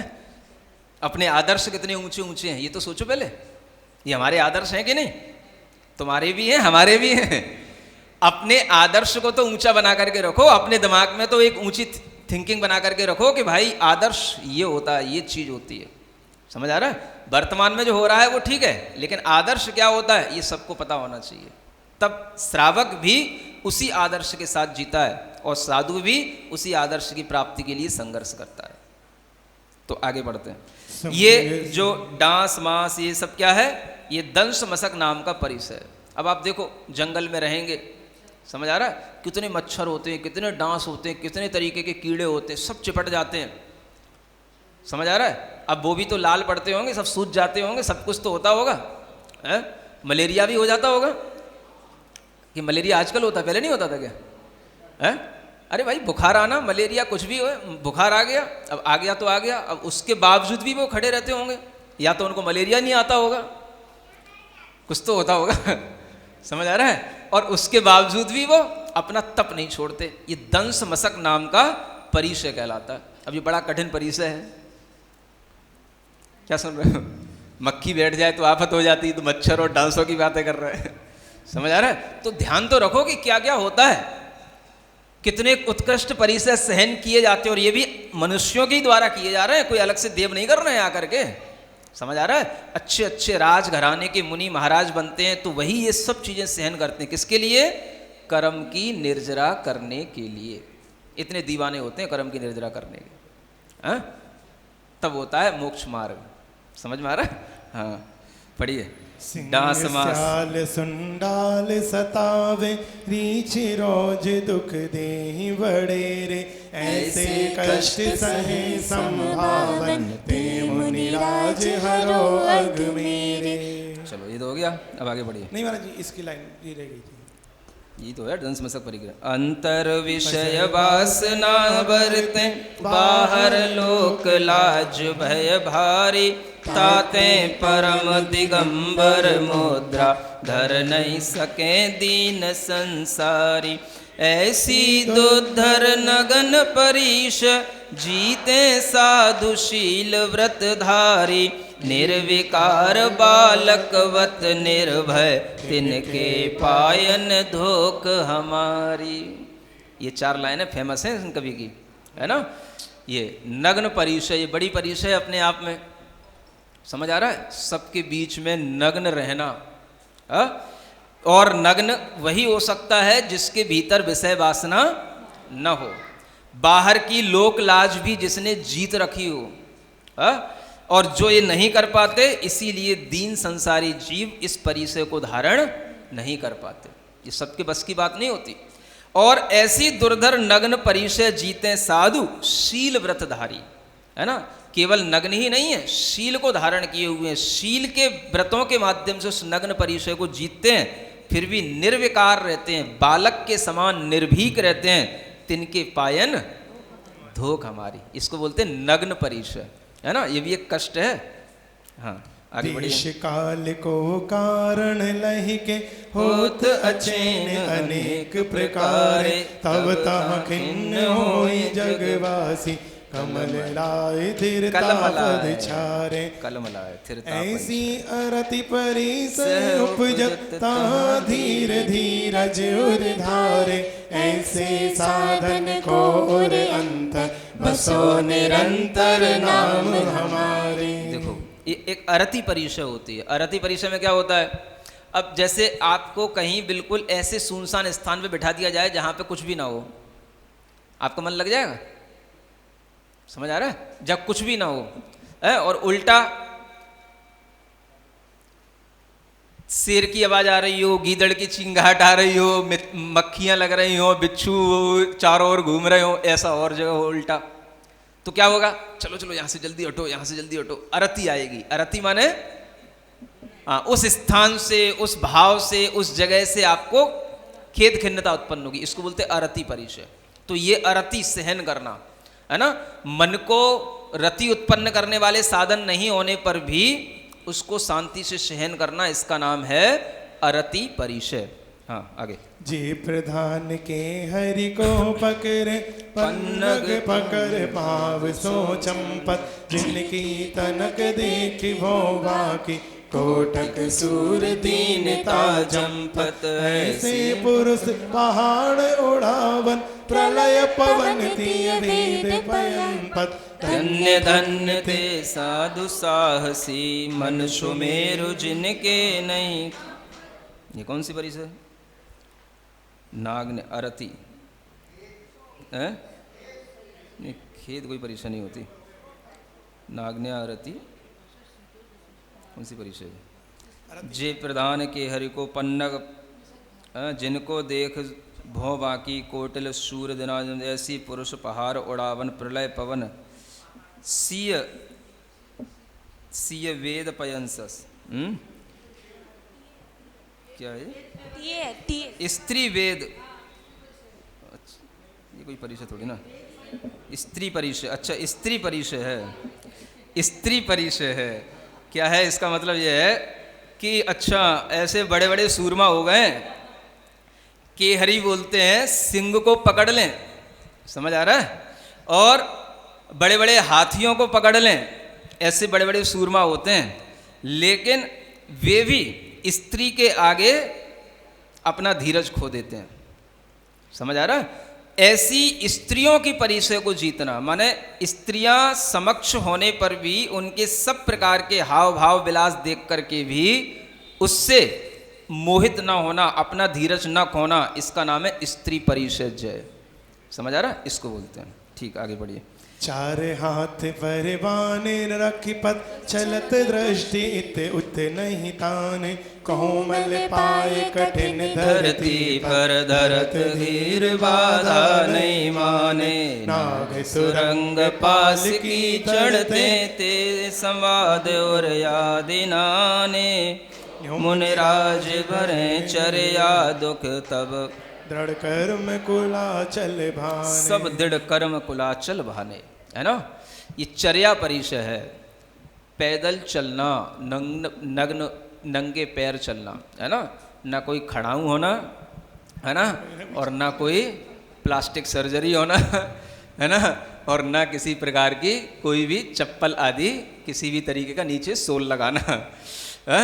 उसके बिना चाहे गर्म जमीन हो, चाहे पथरीली हो, चाहे कंकड़ की हो, चाहे कांटे वाली हो, जहाँ से जाना है उस प्रासुक भूमि से जाना, चलना। भूमि तो कठोर ही होती है, और मुनि महाराज के पैर इतने कठोर नहीं होते हैं, कोमल होते हैं। तो कठोर भूमि पर कोमल पैरों को रखने का नाम है चर्या परिचय। समझ आ रहा है? जो घर में रहे हैं, राजसी ठाट बाट के साथ रहे हैं, कभी जिन्होंने अपने पैरों को खोल करके जमीन पर नहीं रखा है, वो भी ऐसे महाराजा भी जो है जब इस तरह के चर्या परिचय सहन करते हैं तो खेद खिन्नता नहीं लाते हैं और शांत भाव से इस परिचय को सहन करते हैं। इसको बोलते हैं चर्या परिचय। आगे बढ़ो। नाग तुरंग पाल की चढ़ते, सावध और आदि न आने। यो मुनिराज भरे चर्या दुख त्रवण अरे क्या बढ़ने कर्म लगे? कुलाचल माभाने नीचे से बढ़ा था। गुफा समान शैल तरु कोटर निवसे जहाँ सुधि भूहिरे परिमित काल रहे निश्चल थन बारे बारे आसन नहीं फेरे मानुष देव अचेतन पशुकृत बैठे विपत आन जब घेरे ठोर न तजे भजे थिरता पर ते गुरु सदा बसो उर मेरे। ये आसन परिचय हो गया ना, आसन नहीं फेर है। एक आसन परिचय माने निरंतर बैठे रहना, ये भी एक परिचय हो जाता है। समझ आ रहा है? आसन को हिलाना डुलाना नहीं, जिस आसन पर बैठ गए उस एक आसन पर ही बैठे रहना। और ख़ास तौर से तो जहाँ पर जैसे ये जंगल वगैरह होते हैं वहाँ पर तो इसलिए बैठना पड़ता है कि आसपास चींटी चींटे बहुत सारे इकट्ठे हो जाते हैं। अगर हम थोड़ा सा भी हिलेंगे ना तो वो सब उन बीच दब सकते हैं। अगर हमने आसन बदला भी तो उसमें भी वो मर सकते हैं। तो इसलिए जो साधु जिस आसन पर बैठ जाते हैं तो फिर वो उसी आसन पर बैठे रहेंगे जब तक कि उन्हें उठना ना हो। तो इसका नाम है आसन परिचय। माने बैठना भी अपने आप में लगातार लंबे समय तक दिन दिन भर भी एक कठिन काम है। ये कठिन परिचय कहलाती आसन परिचय। चलना भी कठिन है तो बैठना भी कठिन है। चैन कहीं नहीं साधु के लिए, है ना।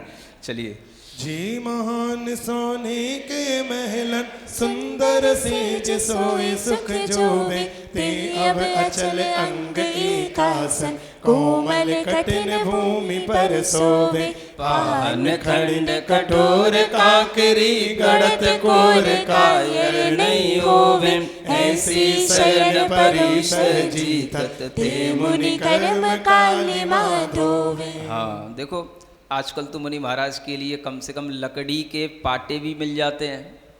समझ आ रहा है? लकड़ी के, हाँ, जहाँ लकड़ी नहीं होती है प्लाई से भी काम चला लेते हैं। लेकिन पहले तो कौन उनके पीछे पाटे लेके चल रहा है, कौन उनके लिए लकड़ी के और पलाई चल रही है।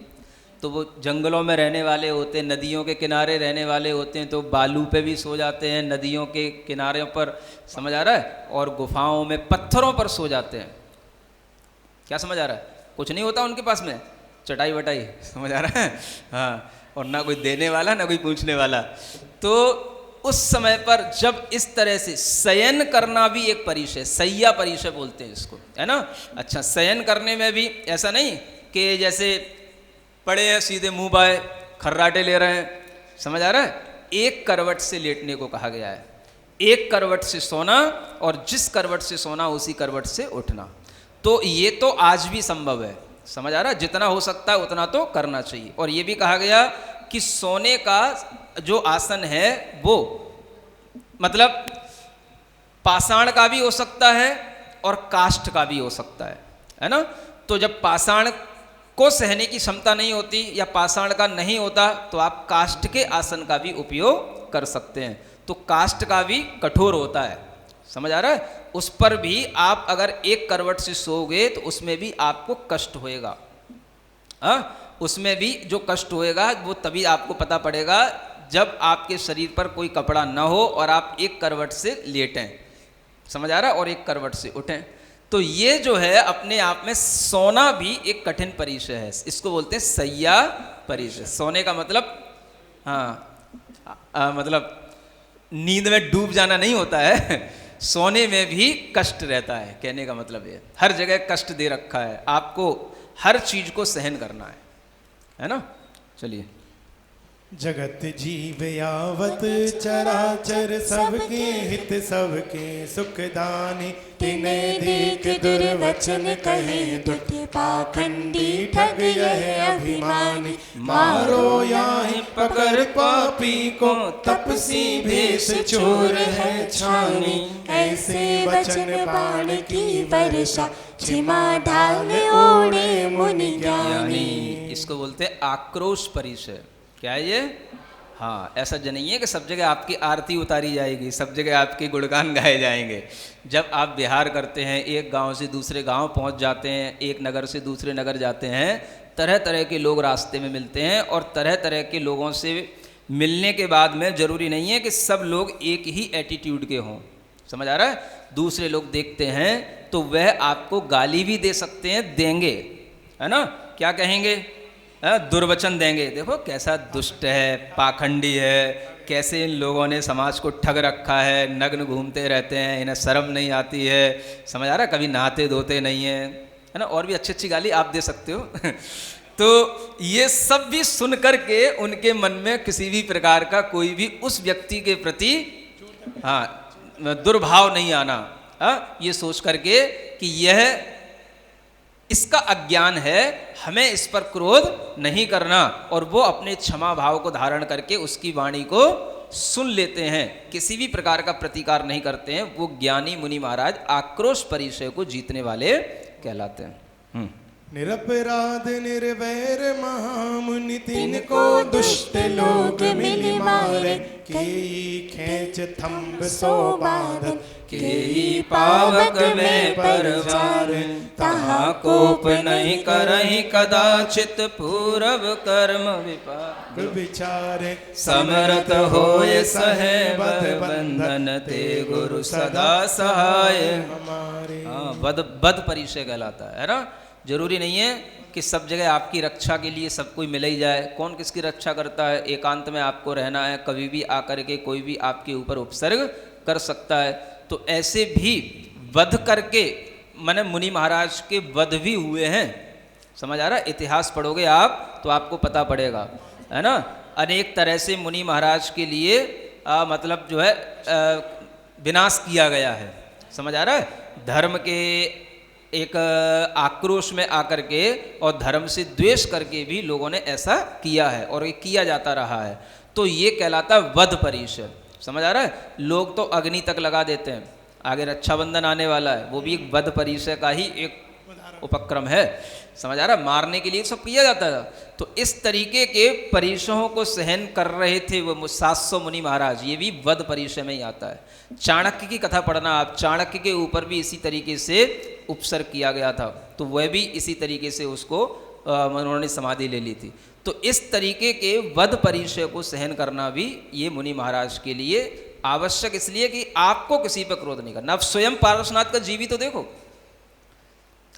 हर बार वो भीलने मुनि महाराज बन करके वो खड़े हैं और भीलने आकर के उनके ऊपर बाण चला दिया। ये क्या हो गया?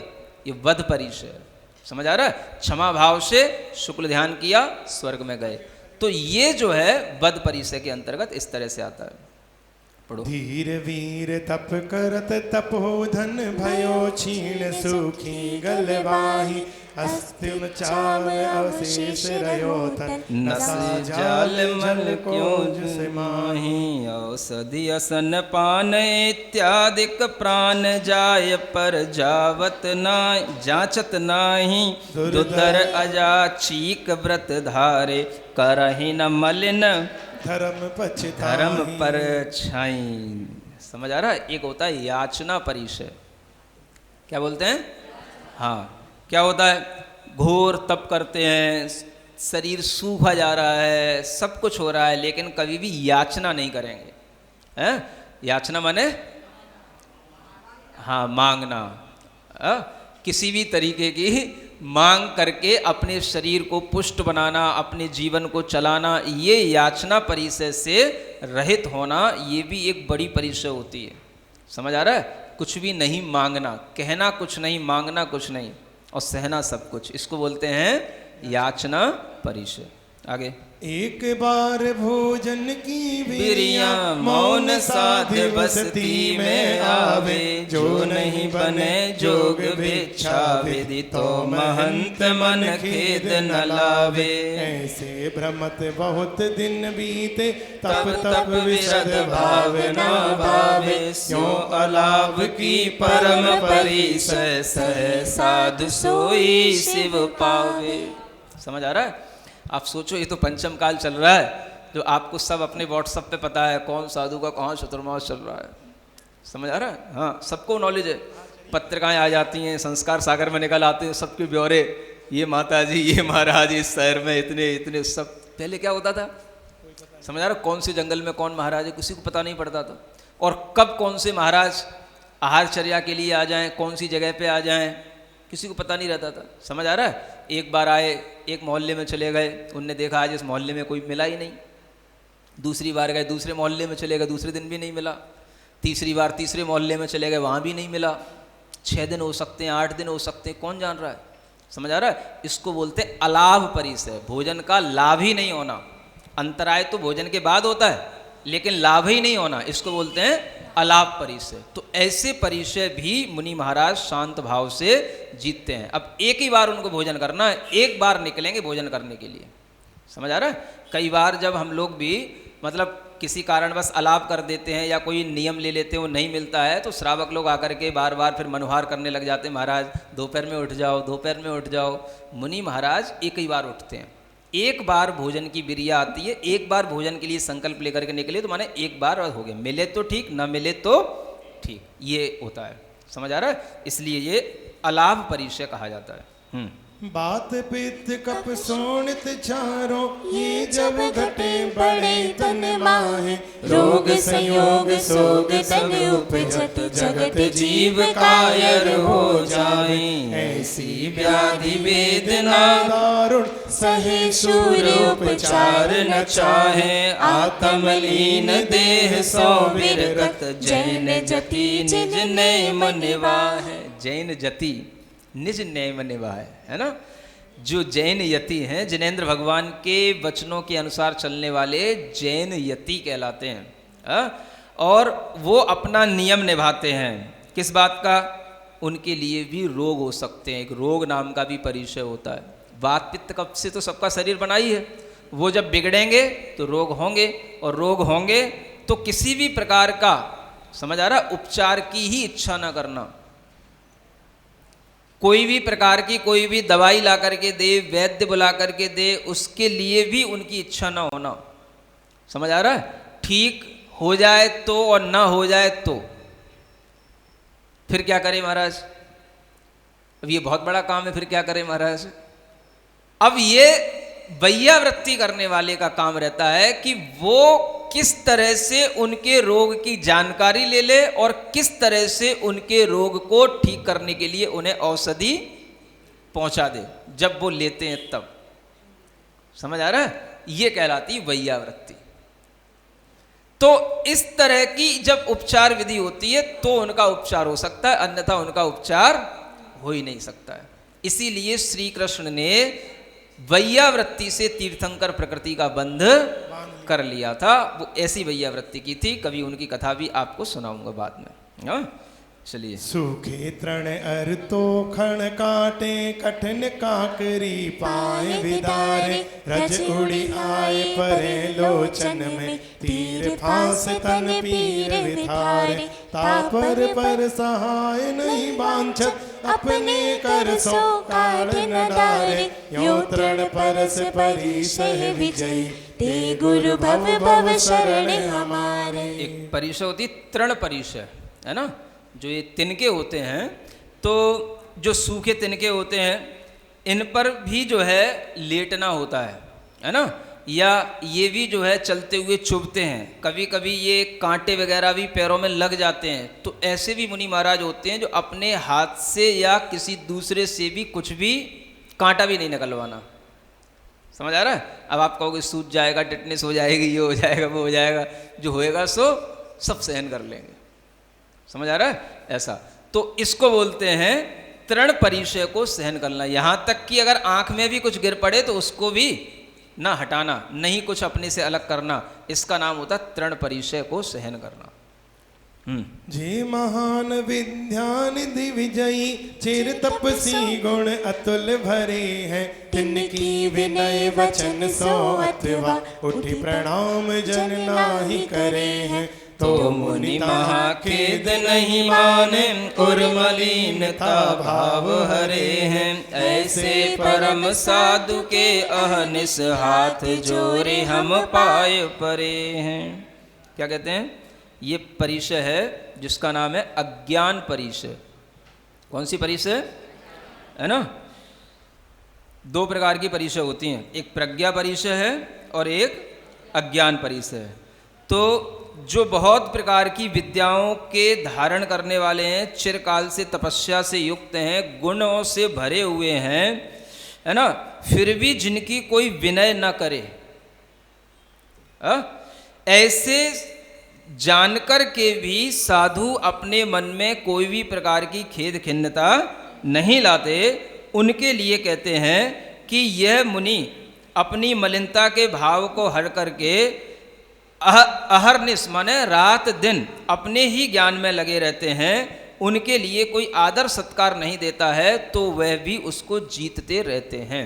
ये सत्कार पुरस्कार नाम की परिचय समझना चाहिए। ये अब प्रज्ञा अज्ञान वाला वर्णन आगे आएगा, है ना। तर्क छंद व्याकरण कला निधि आगम अलंकार पढ़ जाने, जाकी सुमति देखी बर्बादी दिल के हो ही लाज उर आने। जैसे नाद सुनत के हरि को बन गयंत भागत भय माने, ऐसी महाबुद्धि के भाजन पे मुनि से मदरंच न ठाने। ये है प्रज्ञा परिषद का वर्णन। प्रज्ञा माने जिनकी बुद्धि इतनी प्रखर है, तर्क हैं, छंद हैं, व्याकरण हैं, सभी प्रकार की कलाएं हैं, आगम है, अलंकार है, सब कुछ जानते हैं। और परवादी माने दूसरे भी वाद विवाद करने वाले जिनको जीत नहीं सकते हैं, ऐसी जिनके अंदर प्रज्ञा रहती है, वह महाबुद्धि को धारण करने वाले मुनीश्वर अपनी इस प्रज्ञा को धारण करके भी मद नहीं करते हैं, तो वो कहलाते हैं प्रज्ञा परिचय को जीतने वाले, है ना। ये भी परिचय होती है, माने बुद्धि ज़्यादा मिलना भी कष्ट का कारण है। क्या सुन रहे हो? कब है? जब उससे मद पैदा हो जाए, और मद ना होने दें तो वो कष्ट को जीतना है ना, परिचय को जीतना है। माने प्रज्ञा होगी तो उस प्रज्ञा का भी परिचय हो जाता है। ये बड़ी बात है, समझने की है, समझ में आ रहा है ना। तो उस प्रज्ञा का मद नहीं पैदा होने देना, ये प्रज्ञा परिचय को जीतना है, ऐसा।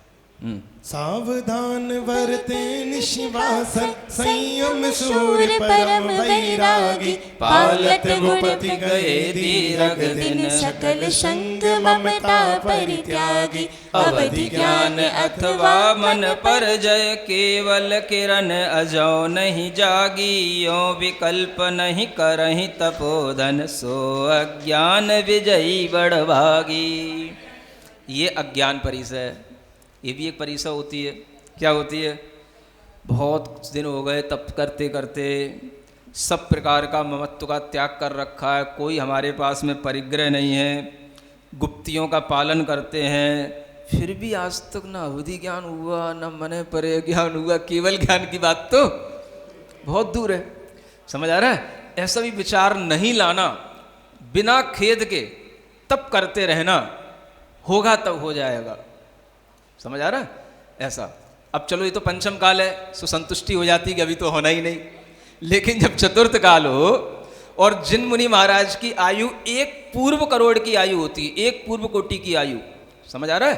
तो अब आप सोचो, इतनी पूर्व कोटि की उत्कृष्ट आयु के साथ में करोड़ों करोड़ों वर्ष तक खड़े हैं, बैठे हैं, तपस्या कर रहे हैं और हो कुछ नहीं रहा।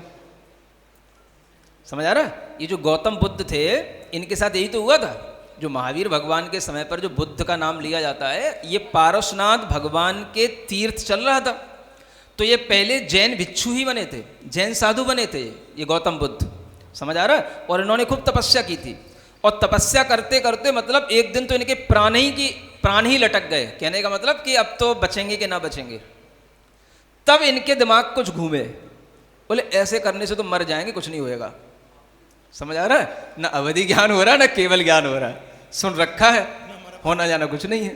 तब इनने जो है सब छोड़ करके फिर अपना अलग से मार्ग बनाया, मध्यम मार्ग, कि भाई इतना तपने की जरूरत नहीं है कि प्राण की बन जाए, प्राणों का संशय हो जाए कि बचें कि जिए कि मरें।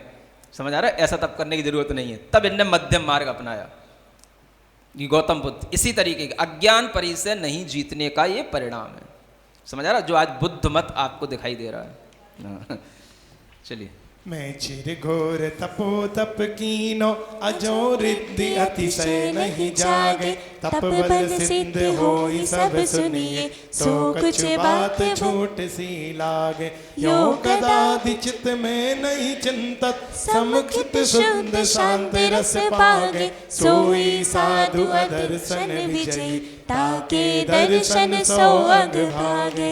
ये अज्ञान में और एक अदर्शन परिचय में ये अंतर होता है कि ज्ञान उत्पन्न नहीं होना ये तो हो गया अज्ञान परिचय, है ना। और वो अज्ञान परिचय दूसरे के द्वारा दिया जाता है। जैसे दूसरे लोग कहेंगे महाराज इतने दिन से तपस्या कर रहे हो, अभी तक अभिधि ज्ञान ही नहीं हुआ, अभी तक मने परे ज्ञान नहीं हुआ, निमित्त ज्ञान भी नहीं हुआ, समझ आ रहा, श्रुत ज्ञान भी नहीं हुआ, इतने दिन से पढ़ रहे हो, इतने दिन से पढ़ा रहे हो, श्रुत ज्ञान भी नहीं उपजा अभी तक। तो ये जो दूसरे से दूसरा कोई कहेगा, साधु उसको सहन कर लेगा अपनी अज्ञानता को, इसका नाम है अज्ञान परिचय, है ना। और अदर्शन परिचय में वो भाव आ जाता है जो आपको बता रहा था, जो गौतम बुद्ध का जो भाव बता रहा था, ये वस्तुतः अदर्शन परिचय है कि अब इतने दिन हो गए ये सब करते करते कोई अतिशय नहीं हो रहा है, अतिशय समझ रहे हैं ना, कुछ भी ऐसा नहीं हो रहा है कि बस हाँ कुछ लगे कि हाँ कुछ हो गया, इतना तप करते करते ना कुछ चमत्कार हो रहा है ना कुछ अतिशय हो रहा है। तो ऐसा सोचने का नाम है अदर्शन परिचय को नहीं जीत पाना, माने दिख कुछ नहीं रहा। तो अपने ही जो हम दर्शन में, माने अपने ही मत में, जो हम अपना जैन मत है इसमें जो तपस्या कर रहे हैं, उससे श्रद्धान हट जाना या श्रद्धान विचलित होने का भाव आना, इसका नाम है अदर्शन भाव। तो ये भाव नहीं आने देना, इसका नाम है अदर्शन परिचय। तो ये इस तरीके की ये परिचय हैं। पूरी हो गई 22 परिचय। हाँ, ज्ञानावरणीशो दोय प्रज्ञा अज्ञान होय, एक महामोह तय अदर्शन बखानिये, अंतराय कर्म से तो उपजय ज्ञान दुख, शपथ चारित्र मोहिनी के बल जानिए, नगण निषिद्ध नारी मान सन्मानकारी, जांच न अरति सब ग्यारह ठीक ठानिए, एकादश बाकी रही वेदनी उदोत कही, 22 परिसा उदय ऐसे और आनिए, एक बार न माही एक सुन मुनि के कही, यह 19 उत्कृष्ट उदय आवे सही। एक बार में तो एक आएगी और एक से अधिक आएगी तो 19 आएगी, पूरी 22 परिचय एक साथ नहीं हो सकती हैं, क्योंकि जो बैठा होगा वो चल नहीं रहा होगा, सो नहीं रहा होगा, तो सैया चर्या, है ना, आदि जो परिचय हैं, ये सिद्धांत की बात है। कभी आपको तत्वार सूत्र पढ़ाएंगे तब और ज़्यादा डिटेल करेंगे, आज के लिए इतना ही पर्याप्त है। अभी चौपाई और थोड़ी सी पढ़ते हैं। हाँ, हाँ। अब 10 लक्षण धर्म के कहूँ मूल 10 अंग, जीनित श्री आनंद मुनि पालत हैं सब रंग। बोलो पार्श्वनाथ भगवान की। मंगल भवन अमंगल हारी, पारसनाथ जगत हितकारी, सुख संपत सब ही घर आवे, पारस कथा भविक जो गावे।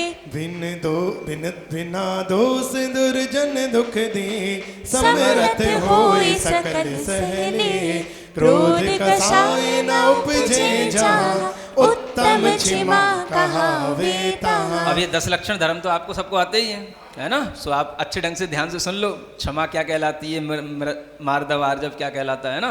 जब 10 लक्षण आएंगे तो और डिटेल बता दी जाएगी। चलो इसको तो आराम से पढ़ लो। 8 महामद पाय अनूप, निरभिमान बरतय मृदु रूप, मान कसाय जहाँ नहीं होय, निरभिमान मार्दव नाम धर्म है सोय, जो मन चिंतय सो मुख कहे, करें काय सो कारज बहे, माया चार न उर पाइये, आर्जव धर्म यही गाइये, बोले वचन स्वपर हितकार, सत्य स्वरूप सुधा उनहार, मिथ्या वचन कहें नहीं भूल, सोई सत्य धर्म तरुमूल, पर कामिनी पर दरब मझार, जो विरक्त बरतें छल छार, अंतर शुद्ध होय सर्वंग, सोई शौच धर्म को अंग, मन समेत जो इंद्रिय पंच, इनको शिथिल करे नहीं रंच, त्रस्थावर की रक्षा जोय, संयम धर्म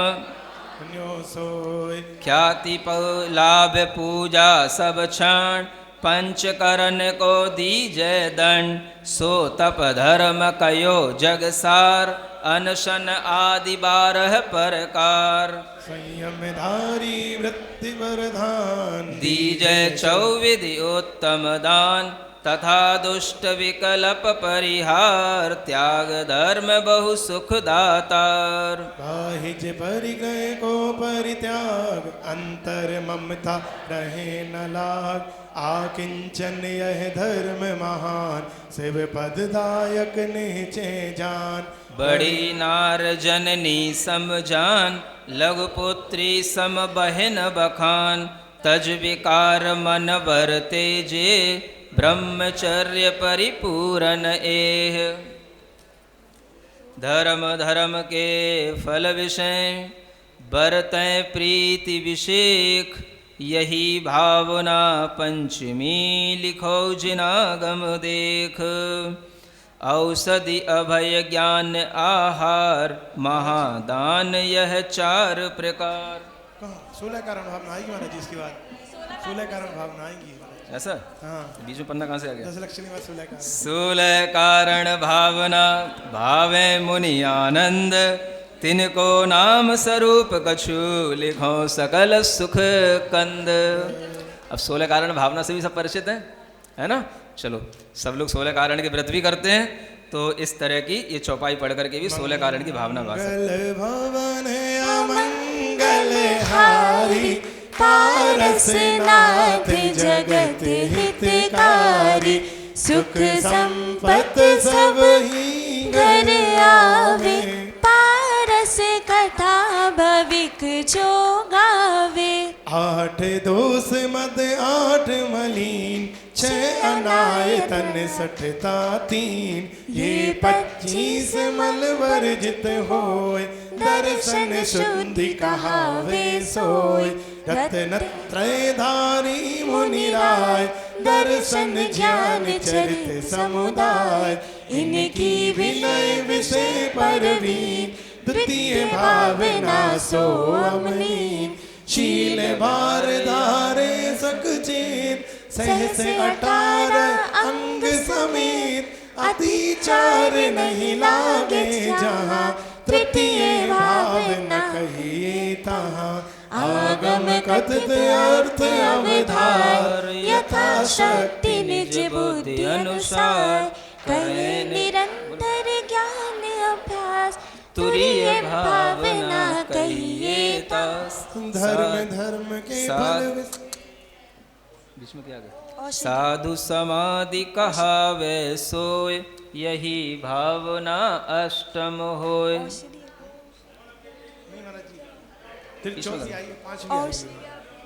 धर्म धर्म के फल विषय, भरते प्रीति विषेक, यही भावना पंचमी, लिखी जिनागम देख, लिखी जिनागम देख।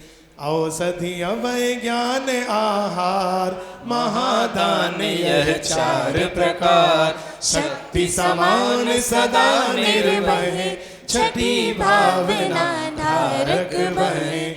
अनशन आदि मुक्ति दातार, उत्तम तप 12 प्रकार, बल अनुसार करे जो कोई, सो सातवीं भावना होय।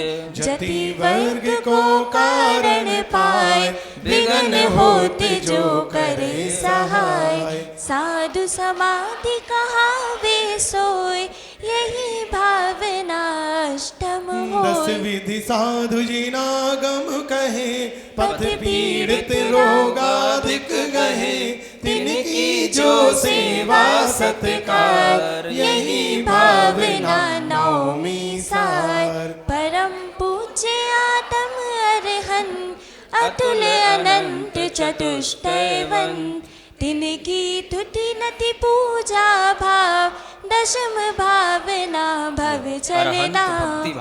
जिन भर कथित अर्थ आचार्य भक्ति अवधार, रचना करे अनेक प्रकार, आचार्य की भक्ति विधान, एकादशम भावना जान। यह आचार्य भक्ति भावना हुई। इसके बाद में आती बहुश्रुत भक्ति भावना। हाँ, विद्यादायक विद्यालीन, गुण गरिष्ठ पाठक परवीन, तिनके चरण सदा चित रहे, बहुश्रुति भक्ति बारमी यहे। फिर आती है प्रवचन भक्ति भावना। भगवत भाषित अर्थ अनूप गणधर ग्रंथित ग्रंथ स्वरूप तहा भक्ति वरते अमलान प्रवचन भक्ति तेरे मी जान। सटे आवश्यक क्रिया विधान तिनकी कवहि करे नाहान। सावधान वरते तिर चेत सो 14वीं परम पवित्र। करी जप तप पूजा व्रत भाव प्रगट करे जिन धर्म प्रभाव। सोई मार्ग पर भावना यह पंचदशमी भावना। 4 प्रकार संग सो प्रीति राखे गाय बच्च की रीति। यही 16वीं सब सुखदाय प्रवचन वात्सल्य अभिधाय। 16 कारण भावना परम पुण्य को खेत। भिन्न भिन्न अर 16 तीर्थंकर पद हेत। बंध प्रकृति जिन मति विषय कहीं 120। 117 मिथ्यात्व में बाधत है निसदीस। तीर्थंकर आ दुख 3 प्रकृति ये जान। इनको बंध मिथ्यात्व में कयो नहीं भगवान। ताते तीर्थंकर प्रकृति तीनों समकितिमाई। 16 कारण सो बधें सबको निश्चय नाई। ये आ गया थोड़ा सिद्धांत कर्म प्रकृतियों के बंधने का। 148 सभी कर्मों के भेद होते हैं। 8 कर्मों के कितने भेद होते हैं? और उनमें से जो बंध के प्रकृतियां होती हैं वह 120 होती हैं। मिथ्या दृष्टि जीव 117 प्रकृति ही बांधता है। 3 प्रकृतियां तीर्थंकर, आहारक, द्विक माने आहारक शरीर, अंगोपांग। इन 3 प्रकृतियों का बंध कभी भी मिथ्यात्व के साथ में नहीं होता। सम्यक दृष्टि जीव ही तीर्थंकर प्रकृति का बंध करता है। इसलिए यहाँ कहा गया कि समकित के साथ ही 16 कारण के भावना के साथ में इस तीर्थंकर प्रकृति का बंध होता है। मतलब वह आनंद मुनि महाराज सम्यक दर्शन के साथ हैं। अब वह 16 कारण भावनाएं भा रहे हैं। अब उनके लिए तीर्थंकर प्रकृति का बंद हो रहा है। तो तीर्थंकर बन करके कोई अवतार नहीं लेते हैं, ये पहले बंद करते हैं। कर्म का बंद होता है भावों से। ये शुभ भाव जो 16 कारण भावना के तीव्र शुभ भाव हैं, इन तीव्र शुभ भावों से ही तीर्थंकर नाम कर्म का बंद होता है। जो 8 प्रकार के कर्म हैं उनमें से नाम कर्म के एक भेद में तीर्थंकर नाम कर्म आता है, जो सबसे ज़्यादा पुण्य वाला कर्म कहलाता है। समझ आ रहा है? तो ऐसा ये पुण्य कर्म है जिसको भावों से वह जीव बांधता है। कहा गया है सिद्धांत में कि अविरत सम्यक दृष्टि से लेकर के आगे 7म 8म गुण स्थान तक इसका बंद होता है। तो इसका मतलब यह है कि 4th गुण स्थान वाला सम्यक दृष्टि श्रावक भी इसका बंध कर सकता है। तो इसलिए 16 कारण की भावनाएं शुभ भावनाएं हैं। इन शुभ भावनाओं को बहाने में कभी भी कमजोरी नहीं रखना चाहिए। कोई भी तीर्थंकर बन सकता है। तीर्थंकरों ने अपना रास्ता सबके लिए खोल रखा है। समझ आ रहा है? ऐसा नहीं कहा कि हम बन गए तो अब तुम केवल हमारी पूजा ही करते रहो। समझ आ रहा है? खुला छोड़ रखा है, खुली किताब। कोई भी हो, जैन हो चाहे अजैन हो, कोई भी हो, बस सम्यक दृष्टि अगर बन जाएगा तो वह तीर्थंकर प्रकृति को बांधने का पात्र बन जाएगा। बांधे या ना बांधे बात की बात है। सभी सम्यक दृष्टियों को तीर्थंकर प्रकृति बन जाए जरूरी नहीं। जो भावना करेंगे उत्कृष्ट जिनका उपादान होगा उन्हीं के लिए बनती है। ऐसा तो अब देखो, यह अब अंतिम उनका वह मनुष्य भव है। इसके बाद में तो अब उनको नियम से तीर्थंकर का पद प्राप्त होना है। बीच में तो अभी एक स्वर्ग का भव आएगा ही, है ना। उसके बाद में जो मनुष्य बनेंगे तब ये पारस कुमार नाम से जन्म लेंगे, तब जाकर के ये तीर्थंकर बनेंगे। तो उसकी तैयारी अब यहाँ पर हो रही है। ये तीर्थंकर प्रकृति का बंध इस कारण से यहाँ पर बताया गया है। पूज्य पाद मुनि राय श्री सर्वार्थ सिद्धि में कहो कथन ही भाई देख लीजिए सुबुद्धि जन। ये सर्वार्थ सिद्धि नाम के ग्रंथ में इन 16 कारणों का और अच्छा वर्णन है। आपको विशेष रूप से और पढ़ना हो तो वहाँ से पढ़ लेना। चलिए, 16 कारण ये भवतारण सुमरत पावन है यो भावे श्री आनंद महामुनि तीर्थंकर पद काय कषाय करी कृष अति हो अति ही सत संयम गुण पीड़ कियो तपबल नाना रिद्धियो पन्ने राग विरोध निवार दियो जिस वन जोग धरें जोगेश्वर तिस वन को सब विपति टलो पानी भरई सरोवर सूखें सब ऋतु के फल फूल फलें सिंहादिक जे जात विरोधी ते सब बैरी बैर तजें हंस भुजंगम मोर मजारी आपस में मिली प्रीति वजह सो है साधु बड़े ममत समतारत परमारत पथ गमन करें शिवपुर पहुँचन की उर्वांछा और न कच्छुचित चाह धरें देह विरक्त ममत्व बिना मुनि सब सौ मंत्री मैत्री भाव वह आत्मलीन अधीन अनाकुल मुन गुण वर्णत नहीं पार लहें। एक दिन आते छोर वनांतर ठाणे मुनि बैराग भरे पौन परी सहसो नहीं कापे मेरु से कर ज्यो अचल करे सोमर नरक कमट चर पापी नाना बात विपति भरी तिसही कानन में विकटानन पंचानन की देह धरी देखी दिगंबर के हरि गोप्यो पूर्व भवांतर बैर दयो दायो दुष्ट दहाड़ तत्क्षण आन अचानक कंठ गयो तीखे नखन विदारे काया हाथ कठोरन खंड करे बाकी दाड़न सौतन भेद्यो बदन भयानक ग्रास भरे यो पशुकृत पर चंड परिस संभावन सो साधु सहे क्रोध विरोध ही नहीं आन्यो परम छिमाउर माझ वही धनि धन श्री आनंद मुनीश्वर धनिय धीरज भाव भजे ऐसे घोर उपद्रव में जिन योग जुकत सो प्राण तजे अंत समय पर जंत तपोधन शुभ भावन सो नाही चये आनत नाम स्वर्ग में स्वामी सुरगुण पूजित इंद्र भय। ये आनंद मुनि महाराज 12 तप 22 परिसय और 16 कारण भावना भाकर के कहाँ पहुँचे, कैसे पहुँचे?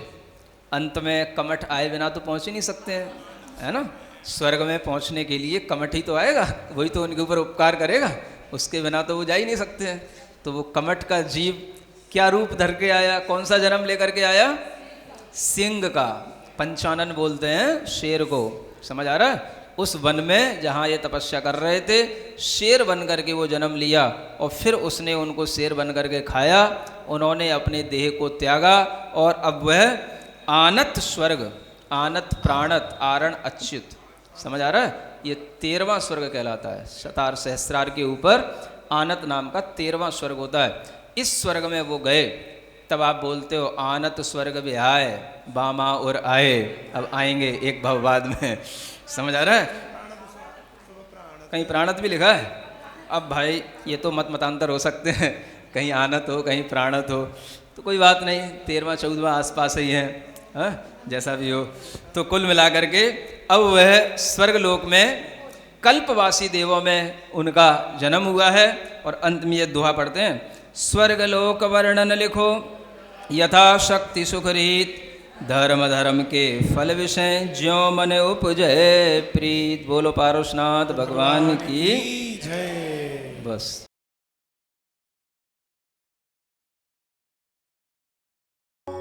ओ